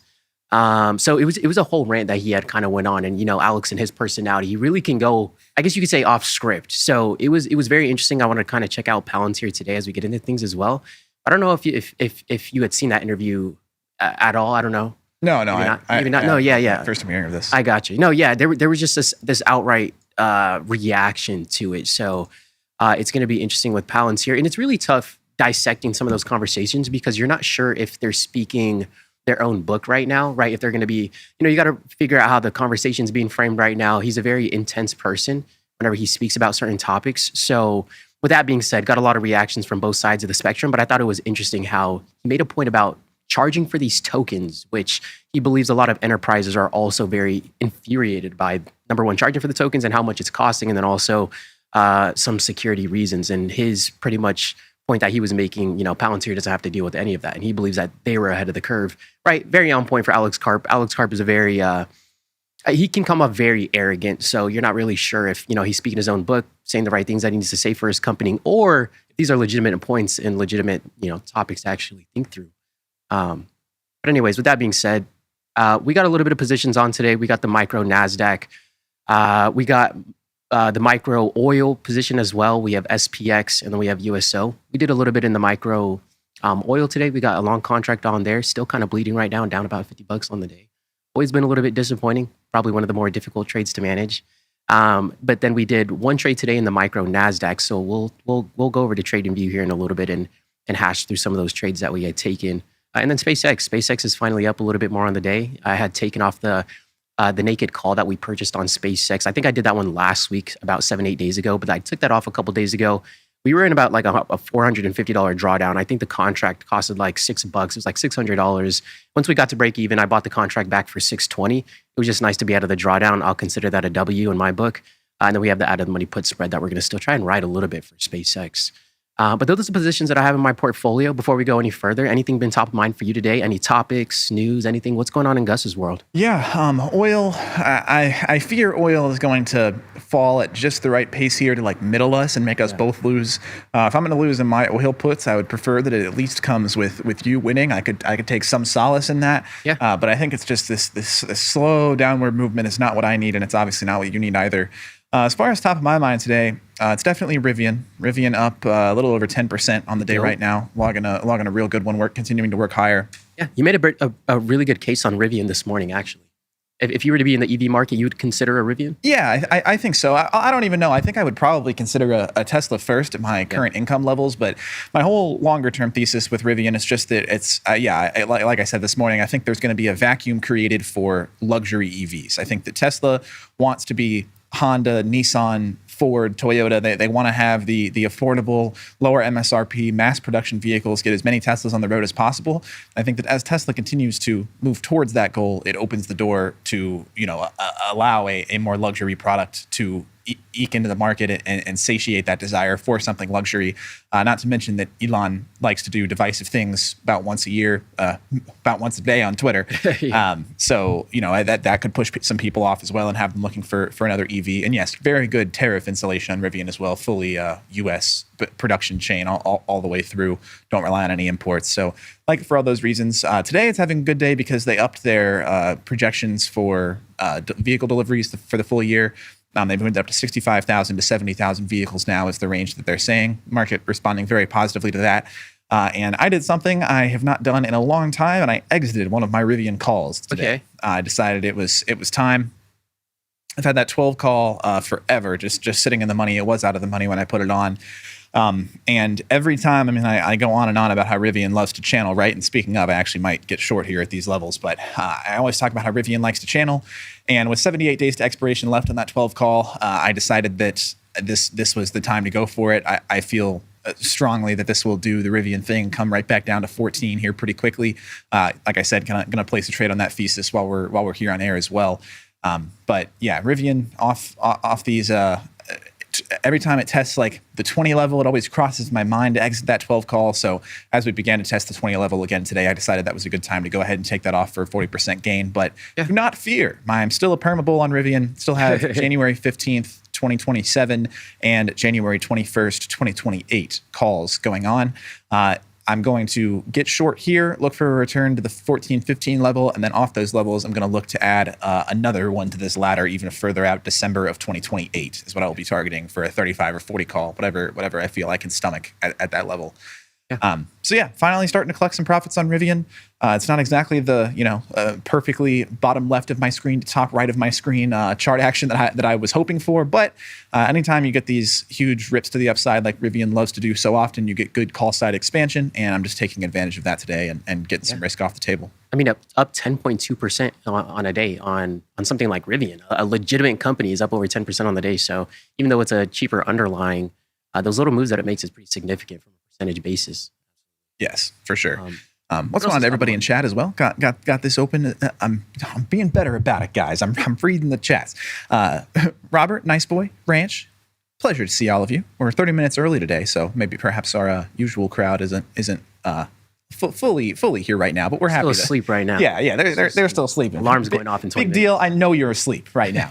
But no, people, good to see all of you. Happy to have you here. Beyond Rivian, what else did I do this morning or yesterday? Oh, I still have my activity filtered just for Rivian. Let's fix that. This DLR. I put on this DLR position Monday or Tuesday. That's what is it? Digital Realty Trust. I always have to check. I was like, something real estate. Couldn't quite pinpoint it. But yeah, I did get long some DLR off the gap down earlier this week. I've mistimed that just a little bit. We did get another down day yesterday into this slight up move that we're getting today. But it is, at least in a purely technical analysis aspect, starting to look like the bottom is coming through here for DLR. I'm looking for a return to the 190 level in the next 22 days. Very aggressive position, something like a 4-to-1 risk profile in this trade. But all I'm really looking for there is just a perfect gap fill back up to the pre-gap down levels. I feel that this move is over exaggerated. So happy to get involved with some DLR. Yes, this was the one they bought. I think it was $7.8 billion was the number of equity in data centers from Blackstone. Okay. So and the market reacted very negatively to that. I understand that it's You said money they out, purchased? but yeah. Okay. Yeah, they bought an equity stake in three of Blackstone's data centers. Market reacting very negatively to that, and I just disagree. I think that that's the wrong idea here. Obviously, data centers are an incredibly profitable venture for everybody who's in that space right now. Meta has overbuilt their data centers, and now they're up another 10% because they said they're going to sell off their extra compute. So it doesn't even matter if you have too much data center; the market still likes it. So I expect sentiment to turn over on DLR and move back up. I am being very aggressive with this. I have also entertained potentially getting involved with some leaps in DLR because obviously if that data center investment is profitable, we're not really going to have good numbers on that for, 6 months to a year, something like that. So thinking about maybe a naked call on that time frame as well. But right now, just keeping it tight, 22 DTE, looking for 190 again. Yeah, no, that's a really good point there, especially this gap to the downside. I mean, it seems like still a pretty bullish sentiment. So I don't know, maybe it's just a reaction of money going out, kind of like the point that you made too. So yeah, and if you want to get in $115 notional better than me, you can do so right now. We're on sale. No, yeah, absolutely. With that being said, quickly check out what Meta has been up to. Seems like Meta's gapping up from yesterday, kind of pulling back into that gap where we gapped from what was that, like Tuesday night. So, I mean, there's a lot of volatility in Meta. It doesn't seem that this uptrend is officially back in business yet. The volatility is there. These candlesticks are getting a lot larger. And not to mention yesterday, whenever we did gap up to the upside, it was one of the larger volume days that we had actually put in. So a lot of trading going on, a lot of buying and selling, a lot of decisions being made overall. Yeah, as bullish as I am on Meta, and I've gone on my Meta tirades a lot, I really don't think that this, we have too much data center, we're going to sell compute, we're going to do GPU as a service. I don't know if I love it. Just more in a macro context, I do think that it could work for Meta. I understand why the market is reacting positively in the short term, but I don't think, I mean, like I said yesterday, I don't think these, massive Mag 7 companies having too much data center is a good thing because, if one or two of them does it, it can work.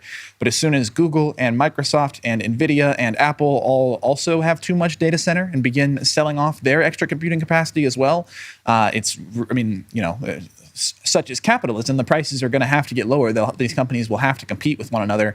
And I think that at a point we can get to where we universally have too much data center, and that's when things really start to get dire. So I think this is the first step in the wrong direction for the broader AI space. However, I do understand why the market is reacting positively to Meta in the short term, because in the short term, when they're the only one doing it, I do think it will be a profitable thing. So as much as I would love to see Meta over 700 right now, I'm not surprised to see it pulling back a little bit today as people sort of, as the excitement sort of dwindles and people begin to price in what this might actually mean for the broader space. I mean, the data centers is kind of like a hot commodity right now, something you kind of want to hold on to, something that has value at least. So maybe, I don't know, maybe Meta wants to get it off their balance sheets a little bit, maybe clean some things up, but nonetheless, really great take there. Seems that the market is trying to sell off right now, so maybe we have volatility up on the day a little bit more here. We'll take a quick look at NASDAQ. NQP, Nuveen, Pennsylvania investment. I don't know what you are, but we'll circle back around to that one. I am. I'm getting short Rivian right now as well. Short Rivian? Yeah, deciding exactly how I want to fire on this. I'm going to be so stupid aggressive right here is what I'm going to do. I like it. I mean, I'm going like outside the expected move. Yeah. Here's what we're going to do on Rivian.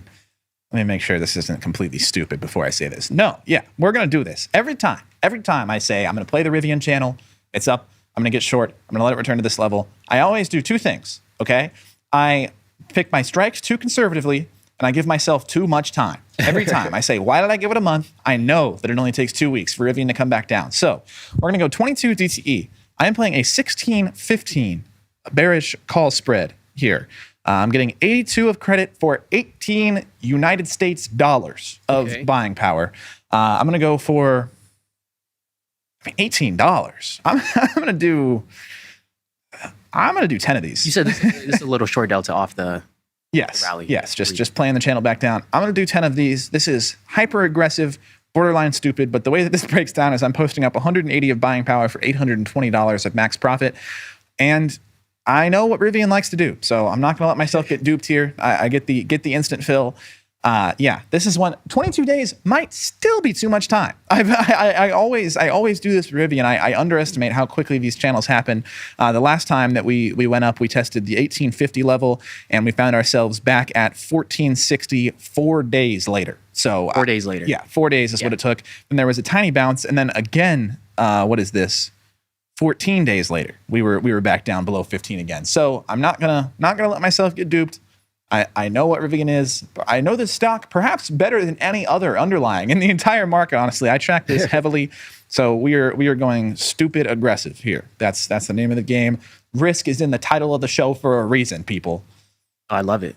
Posting this to the follow feed right now. And again, it still seems like Rivian has still been following its own personality as of lately. So it'd be nice to see that little pullback, especially off of 10. I mean, you're up over 10% on the day on a legitimate company that's not a small cap or a penny stock. So I think it's a great trade. And to the point that you made, I mean, 4 days, it took 4 days. I mean, this thing could take less than 24 hours, or maybe 2 days, 3 days, 4 days. It's a quick acting stock. So we'll know in a very short amount of time for sure. But no, just at the same time, as we get filled, let us know when you get a fill. Instant fill. Instant fill. We're in. Insta fill. Yeah. Instant fill. It was a pretty widespread too. I was surprised to get an instant fill. I thought for sure I would have to let myself get slipped a little bit there, but we'll take it. Yeah. Some people are scared of instant fills. I embrace them. Give me the position in my account. I want it right now. Looking at this NASDAQ, it's looking like NASDAQ is getting pretty weak. We're trying to test this day low over here, which actually is very close to our value area low. So we could potentially look to do something depending on how aggressive this market gets. So we'll just we'll keep a quick eye on it.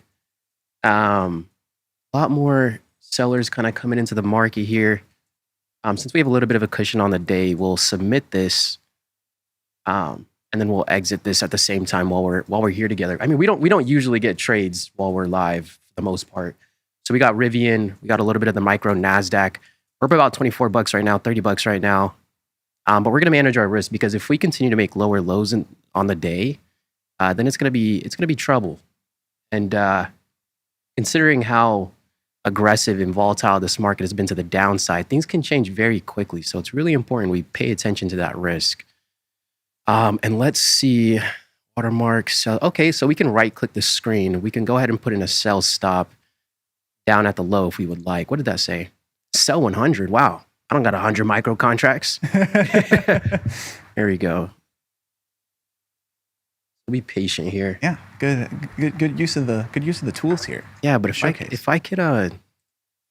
could get on this stop order, so we're gonna go to the ladder. I'm gonna go to the ladder, put this stop at this low, 29,611. So let's see if we can put the stop in 29,611. We'll scroll down here. We're just gonna use the ladder to do this. 611. There we go. See if the stop will populate. Check out Slate Trucks. They are a simple daily driver, not practical for everyone, but the custom options are very cool. I think I just saw one of these. Slate Trucks? Yeah. I did just see these. They're EVs, semi-affordable EV trucks.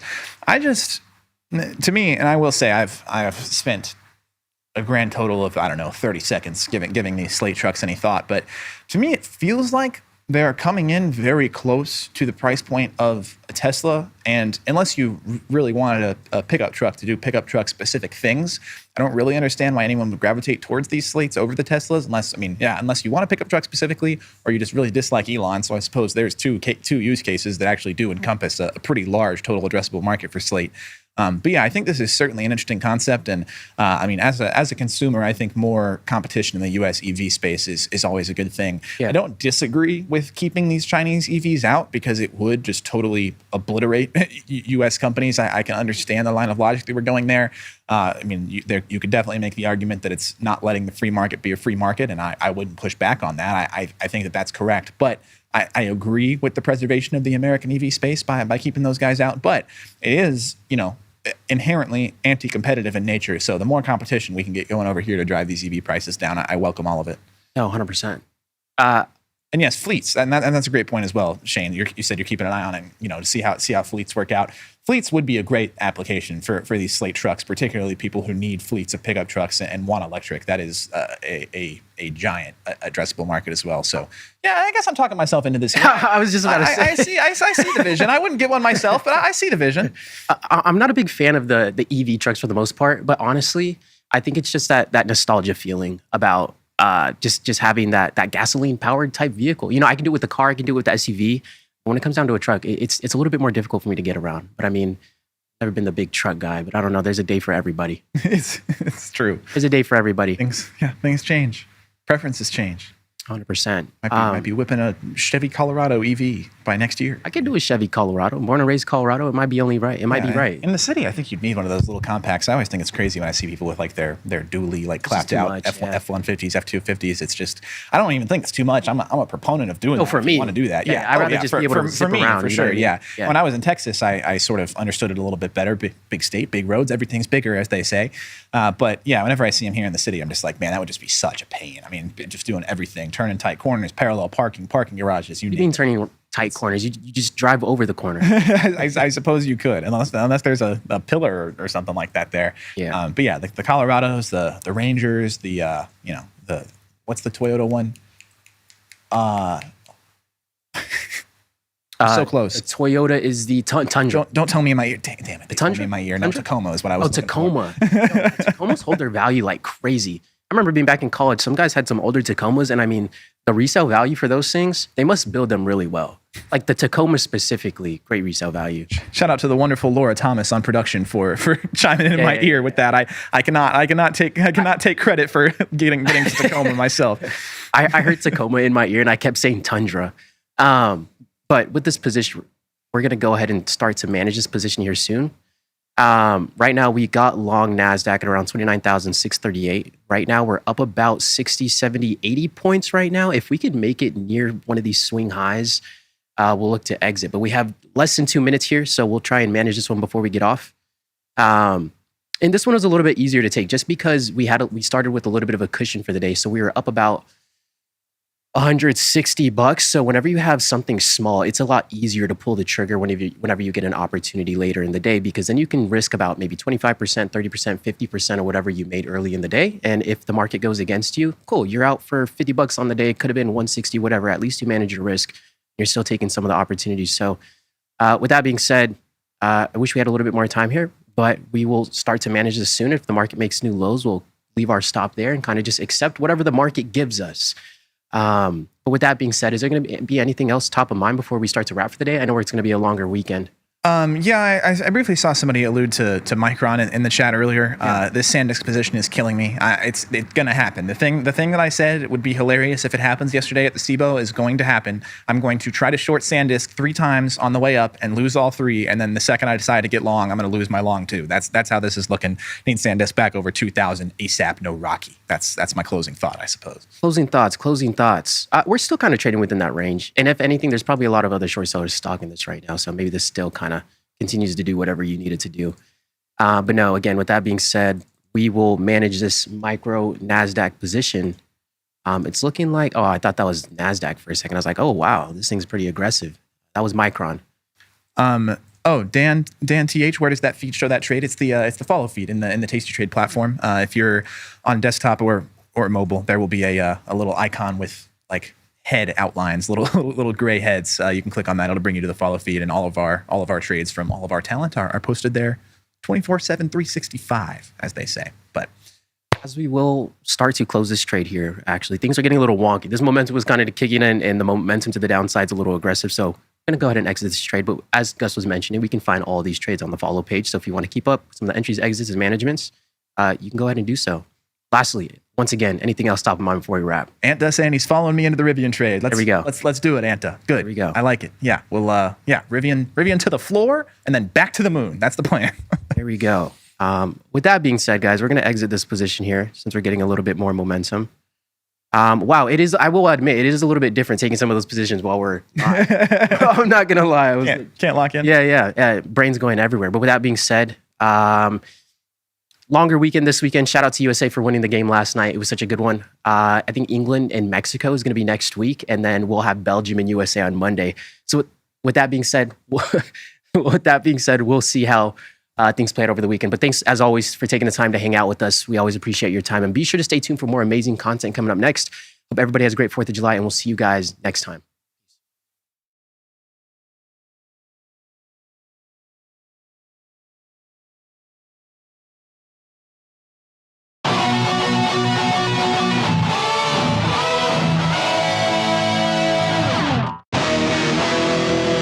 I had to rewatch that market measures from this morning, Bodacia.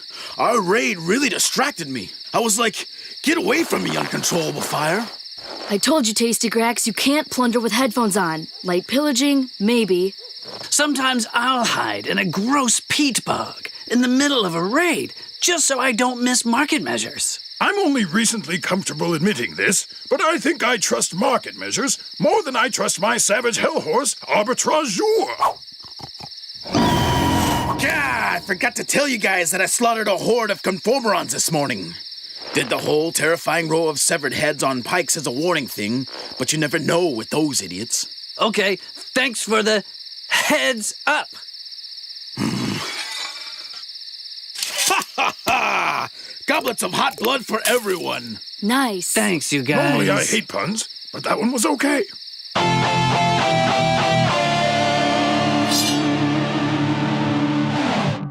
We built Tasty Trade's web platform for today's traders. See it, click it, trade it. Research with fundamentals, endless forecasts, and more. Drill into data, find opportunity, and track the action with hundreds of indicators. Track your options, profit, and loss history over time per symbol. Note your progress and plan your tactics with a trading journal. See probabilities, max profit, and Greeks in one click. Fund your account and start trading right in the app.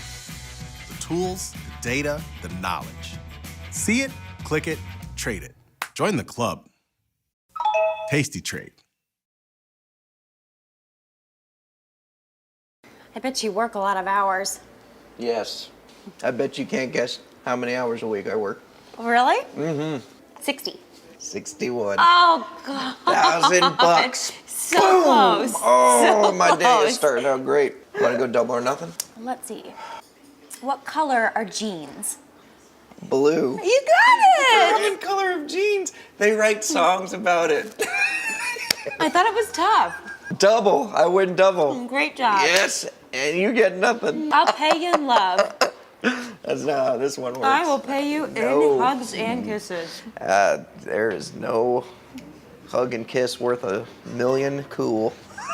I could make it worth $2 million. I've kissed you before and it's not that good. Woo! This is what I love. Every time the game hurts you, she gives it right back to you. What do you mean I don't kiss good? You're awful. You're very mouthy. Man, this feels good. Oh, this is why I do it. All right, come on, let's keep going. I'm on a roll right now. What's the matter? I didn't know I was mouthy. You think it would be good, but it's not. You should practice more. Okay, my turn. Okay.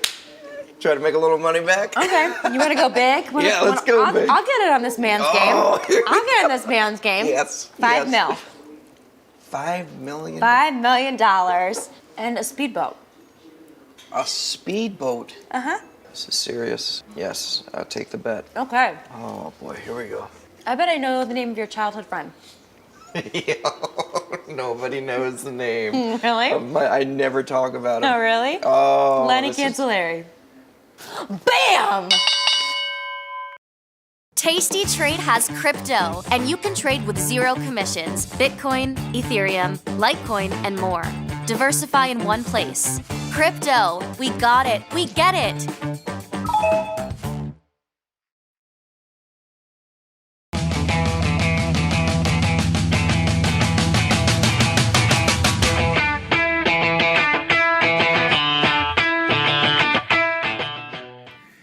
TP, they couldn't keep us off air that long. We're back. How are you? I'm doing great. Thanks, Chris.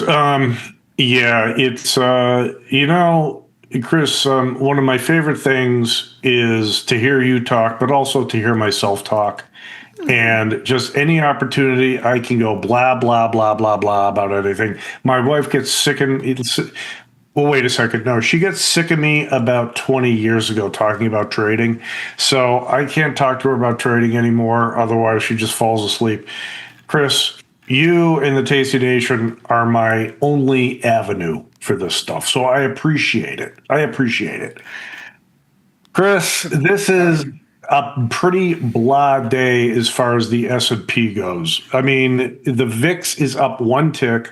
We had a nice little sell-off over the past hour or so, and the VIX did not respond. SPX is now up $4 right now. It was down a little bit, down about 10, I think, a few minutes ago. Now it's up $4. This is a dull day. Dull day, no trading volumes. S&P 500, not a surprise. It's the day before a major holiday. We're at 867,000 contracts traded, which maybe I take that back. That's actually not too light of a day. Either way, though, TP, we're looking at this holiday weekend coming up. There's been weekend gap risk recently for various reasons. Is that something that you find yourself concerned with? But maybe not. You're more of a zero DTE guy these days. Well, no, I sold an 8-day SpaceX put spread this morning. What did I do? I sold, one moment, please. Sitting by. I sold the 46-48 put spread with 8 days to go. It goes out, next Friday. I sold it for 55 cents. I'm trading through the weekend. I don't really care about it so much. Who knows what's going to happen over the weekend? But think about the possibilities, Chris.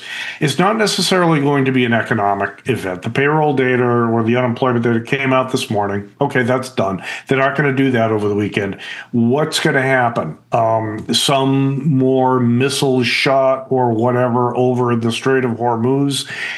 We've seen that happen over the past couple of weeks, and no one seems to care anymore. So you tell me, Chris, what can happen over the next 3 days before Monday's open that is going to drive this market much higher or much lower? Good question. I mean, maybe the war with Iran resumes. Yeah, but still, that didn't do anything. And so my kind of why I'm scratching my chin here, thinking about what this could be. So what's interesting right now is I did a snapshot about 15 minutes ago. 60% of the S&P 500, 65% of the S&P 500 stocks are up on the day. Okay, 65% are up. Some of the big names are down. Okay, some of the biggest stocks, and I've got my standard deviation metric right now. The biggest losers, Tesla was down 2.14 standard deviations. Big move down at Tesla. Meta was down 1.49 standard deviation. Meta is a big loser. CLAC, SanDisk, AMAT. Royal Caribbean down. That's an outlier. Sienna, Hewlett Packard. A lot of those chip stocks are down big, fairly large cap stocks. And you think, okay, maybe that would pull the S&Ps down. It really hasn't. The bulk of the stocks are up today. Some of the biggest movers up from a standard deviation point of view. Let's see. Apple up 2.24 standard deviations, pretty much the inverse of Tesla. We have stocks like GILD, obviously. Gilead. Gilead is being strong today. Some of the other stocks, like Coca-Cola, is up a lot today. Walmart has bounced back. The drug stocks, like you said, Gilead, Amgen, AbbVie, whatever you call it. REGN, Pfizer is up. A lot of those drug stocks are up today. IBB here, by the way, the biotech sector ETF was just chopping around for like the first 5.5 months of the year, 6 months. It's exploded higher here in the past 2 weeks. What is it, IBB? IBB, biotech ETF, yeah. What are the options in there like? So you know, it's not heavily traded. The markets are wide. There's not, I mean, look at the volume. Yeah. Okay. And fair enough. And so and I think this is an important point, is what Chris and I do all day long as traders is go through possibilities. So I have my list of symbols and metrics that I like to sort things out by. Chris has his. He goes through his list. I go through my list, always looking for the next trade. Neither of us waste time on things that we can't actually trade efficiently. Can you trade IBB? Of course you can trade IBB. You just buy the stock if you think it's going to go up. But again, $194, it's a pricey stock for, just to buy. I'm not talking valuation. I'm just talking $194, to buy 100 shares. It's $19,000 of cash. The options, though, like Chris said, it took Chris about 5 seconds to see there's no volume and those options look hard to trade. I agree. Move on, and that's what we do. Yeah, and even in XLV, which is higher trading volumes here, but you can see still 10 cents wide. That's not terrible, I suppose. Well, looking at so in XLV. And I haven't traded XLV in a while, but there's 355,000 open interest on the puts of the 160 puts in the July expiration. There's 6,000 open in the 155 put. So there is trading in XLV. I may just, Chris, what are you, bullish, bearish on XLV? I'm bullish. I know it's a 54 IVR, and yes, the IV itself is only 16, so it's not fantastic. But I mean, I'm looking at a chart here that looks like it's breaking out after trading up. 2024 highs. We just finally punched through them again in a fairly decisive way. So I'm thinking this looks like a long delta trade in some form or fashion. Short premium, perhaps. We'll have to explore that. Chris, that's a good enough reason for me. I'm going to test this out. I want to see if I can get filled. So I'm going to sell the 59.61. So I'm buying the 159 put, selling the 161 put in the July expiration. Mid price is 56 cents. Let's try 56. See if I get it. Submit. See if we get filled. Working. Nothing done. Nothing. I'm going to go a little bit longer out here. And one thing that I just want to watch, because I want to give myself time to see if we get breakout confirmation here. So having a little bit more duration in our pocket, if this is really breaking out, then we just kind of want to let the market do the heavy lifting here. This is a small thing. No indicator is ever going to be appropriate or correct all the time. But I use indicators to examine the developing relationship between price and, say, the moving averages. And for what it's worth, closing basis, every day we've touched our 1 week moving average here on the screen. For the past 2 weeks, we haven't closed below it. That seems to be like the thrust level right now. So should we close back below there? Probably not. Not if this breakout's going to hold. I see that pivot low from 2 days ago, 157.96. That's the level I like to operate around. So I'm going out to 50 days, 155, 150 here. Risk to reward, collecting 63 cents credit. I'm not crazy about that, TP. No, it's a shorter duration cycle. And I agree. It's and everybody watching, this is, you get into something, okay, XLV, maybe I'll try to trade it. And I like Chris's analysis, good enough for me. I'm gonna, like I said, I'm gonna sell that put spread. I'm not done. I'm nothing done on my 59.61 put spread, but I'm not gonna chase it. I am not going to. I'm not, if I were that confident, I might take it down a penny. So, I'm at 55 cents for that put spread. Again, a little bit less than I typically like to get, but okay, fine, I'll play.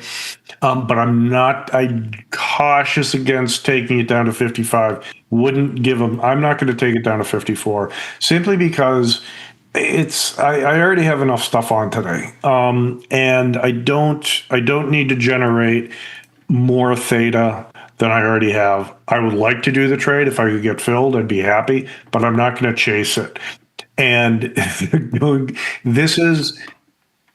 it's Chris, how many symbols do you go through before you actually put on a new trade? And I'm not talking about rolling or closing or that sort of stuff. How many symbols do you typically look at till you find an opportunity?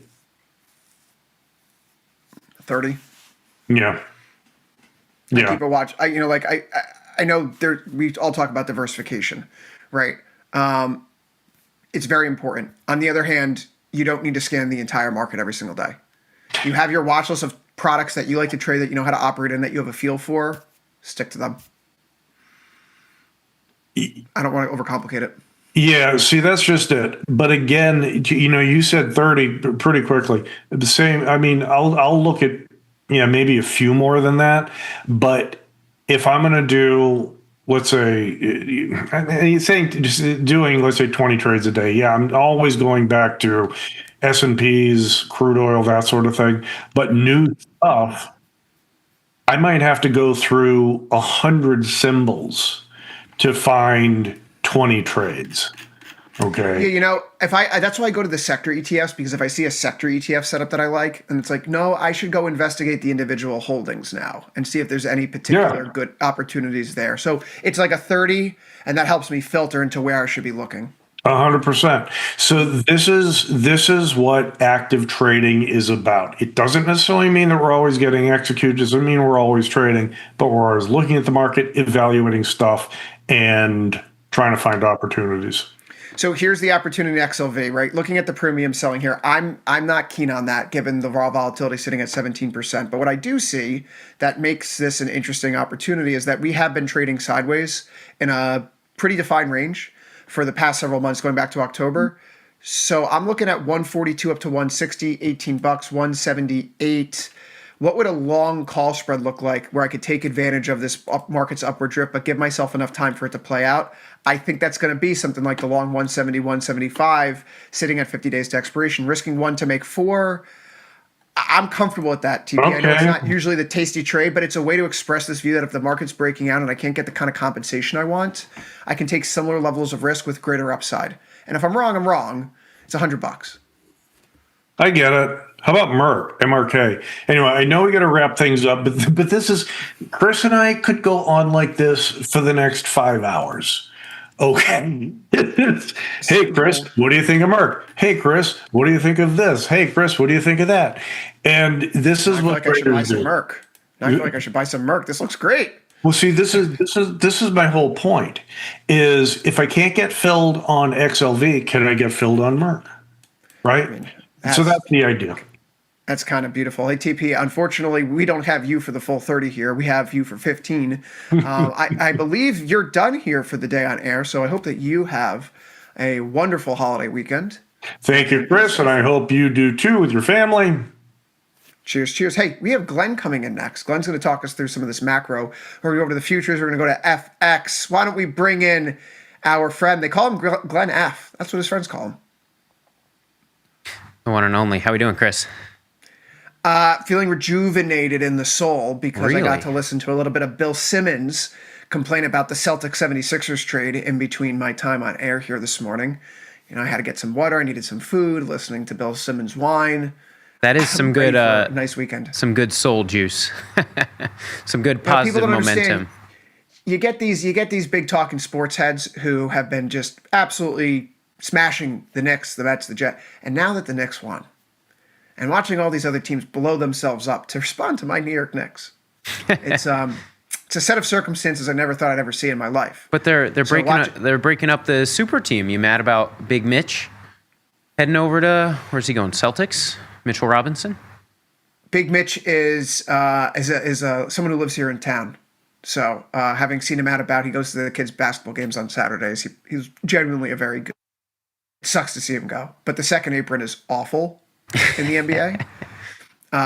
You can't be above it 3 out of 5 years, otherwise your draft picks are frozen. You can't sign any players, blah, blah, blah. And so for the next, they're going to be in it the next 2 years. They can't get into it this year. You're going to get Brunson's contract extension plus Cats. You got to save the second apron years for those two guys.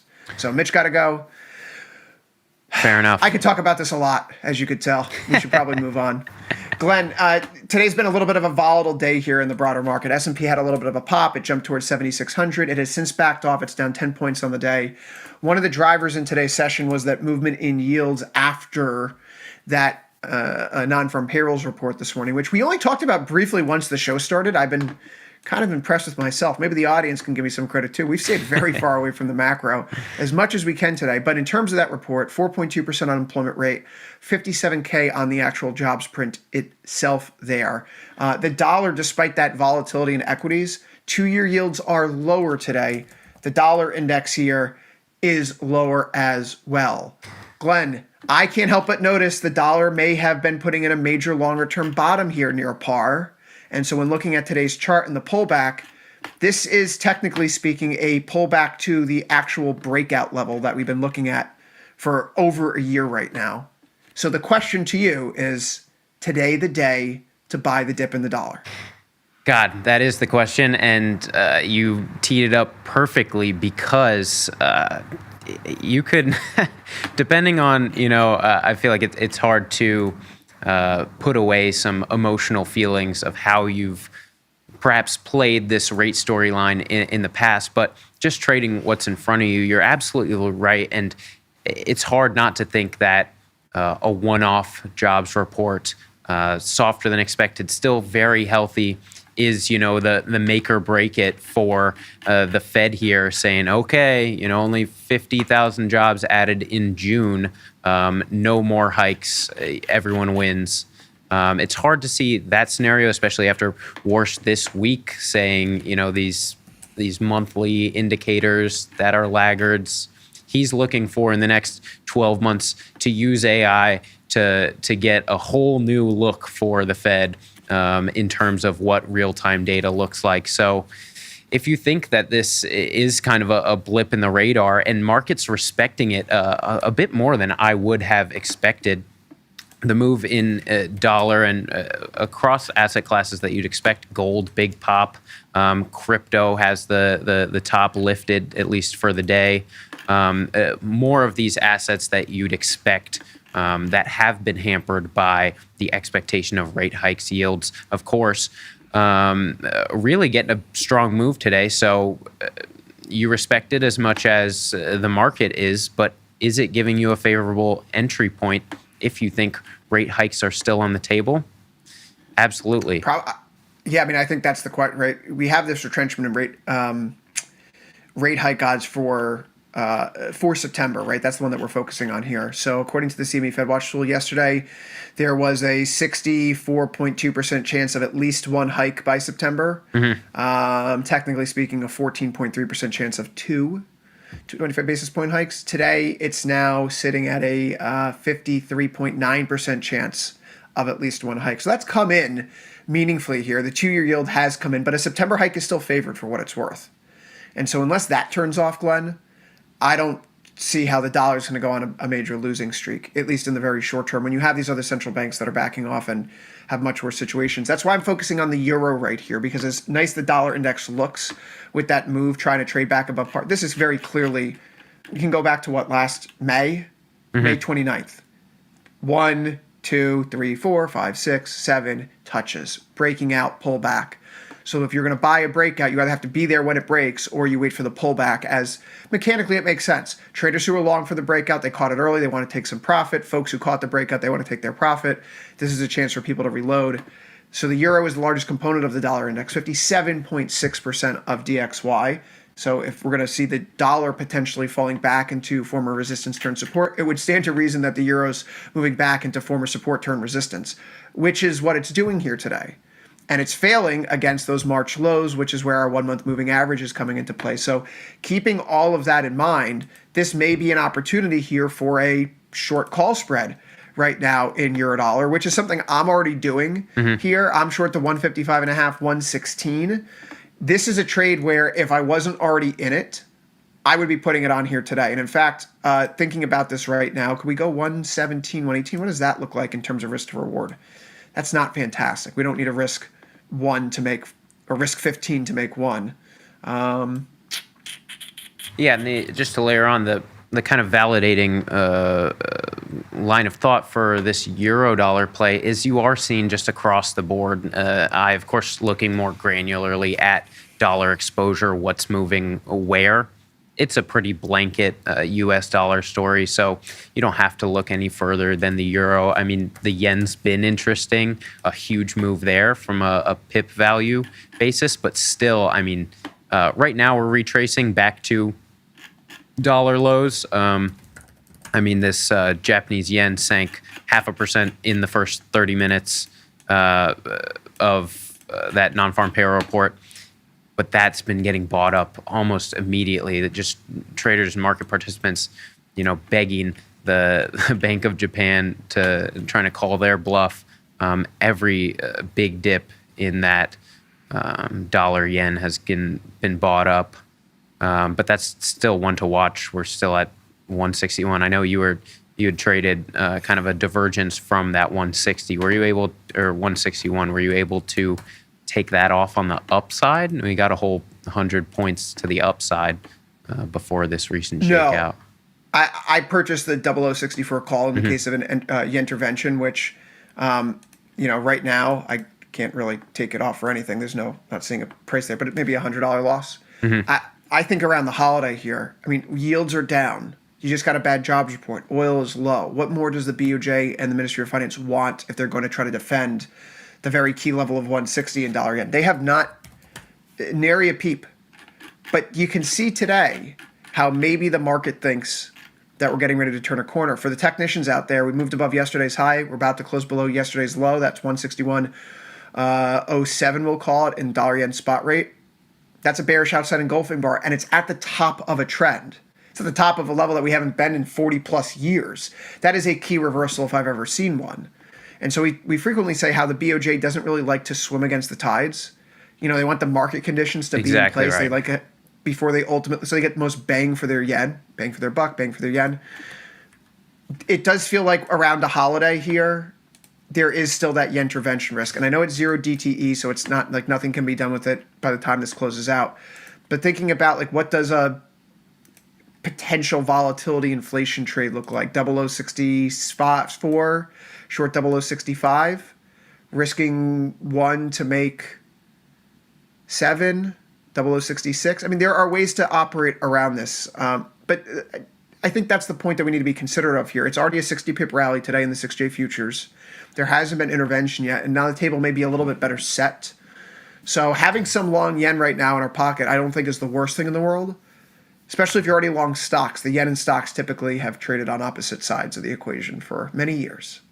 Yeah, you nailed it. That, of course, the sentiment is the yen isn't really going to help itself. It needs an external catalyst in the form of dollar weakness, and it's gotten that. You layer on top of when the last time the Bank of Japan intervened, it was during the Japanese holiday, Golden Week. So thin liquidity conditions, riding the coattails. That does favor, a possibility for a move tomorrow and whatnot. And on that backdrop, I'd contend that the spot market's actually a better place to be looking over the weekend. Although liquidity will be thin, you have markets open tomorrow in the spot market. You can get in and out of this at all times up until the weekend, and try to catch that move if it's there, whatever hours, but your take profits, what have you, and start small enough to perhaps layer in if this is more of a wait and see, because the one thing we do know is nobody's comfortable even with this slight bid back in the yen. Nobody is comfortable with the yen at these levels, at least historically. So strong yen day today, weak dollar day today. Really the weak dollar is kind of the story, at least when it goes into the commodity FX rate space.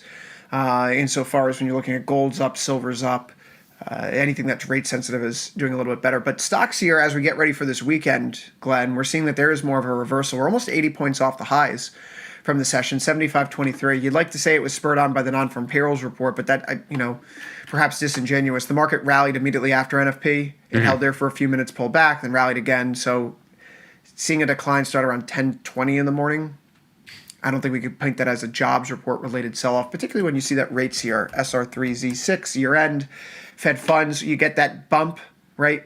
Reduction in rate hike odds through the end of this year. Stocks go up. rate hike odds have not moved all day long. That's one of the particularities about the market move. It's not because people are concerned about the Fed in the wake of the non-farm payrolls report. So I just want to clear that up. I'm sure Ilya and I will battle about this later on, but I just show it to me. Show it to me on the charts. It's not showing up anything else. Yeah, it's definitely a murkier picture for stocks today. And to your point with TP, this is one of those days where you kind of want to look and trade what you know. You are getting a pretty clean setup if you do look at more of those rate-sensitive asset classes. Gold having a day as expected across the curve. But if you are primarily an equities trader, indexes hard read, hard to pin on these macro conditions. And you certainly have a lot of funky moves in the individual names. So not a day where I'd get too crazy and look to something new. But more. I don't like putting on anything new, and I don't like having anything that's close to 21 DTE when I go into holiday weekends. I really don't want to think about the markets or trading. Yeah. I know that sounds like, oh my gosh, this is what you guys love. Yeah, we love this stuff. But I like hot dogs too, Chris. Yeah, and I want to watch baseball, and I want to listen to fireworks, and I want to wear my American flag, overalls and jumpsuit around town. I'm gonna need a picture of that. That's for the premium service there, Glen. We have a pro? No, there's no tastytrade.com/Chris outfits, so we won't put that up on the screen. I don't like putting new capital out, especially if it's going to be shorter dated when we have 3 days until we're like Friday, Saturday, Sunday. I'm not going to touch this thing potentially in some stocks or ETFs until Monday. What is so urgent that can't wait until Monday when I can have both hands on the steering wheel as opposed to you take the wheel, Jesus. Hopefully nothing comes out over the weekend. I prefer not to operate by that way. So I'm going to take off whatever positions I have over the course of the day. I still have this SPX short iron condor on, which is, it's moving around a little bit. It's not really doing much of anything here. We're getting close to touching the downside strikes.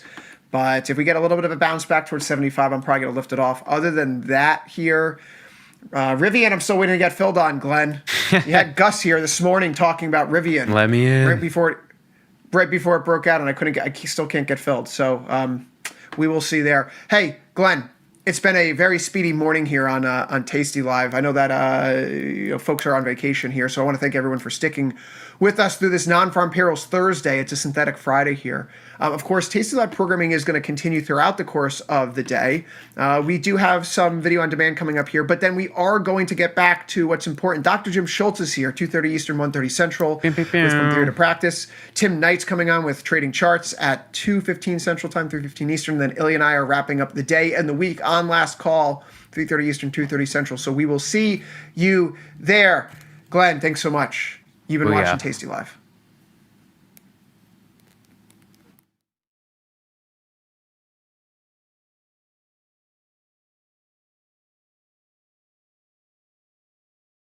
Jim Schultz here for Calculated Risk, and don't forget, before we get started, the best ways you can help us are by liking the video, subscribing to the channel. Either one of those guys would really help us out a ton. So how do you trade a run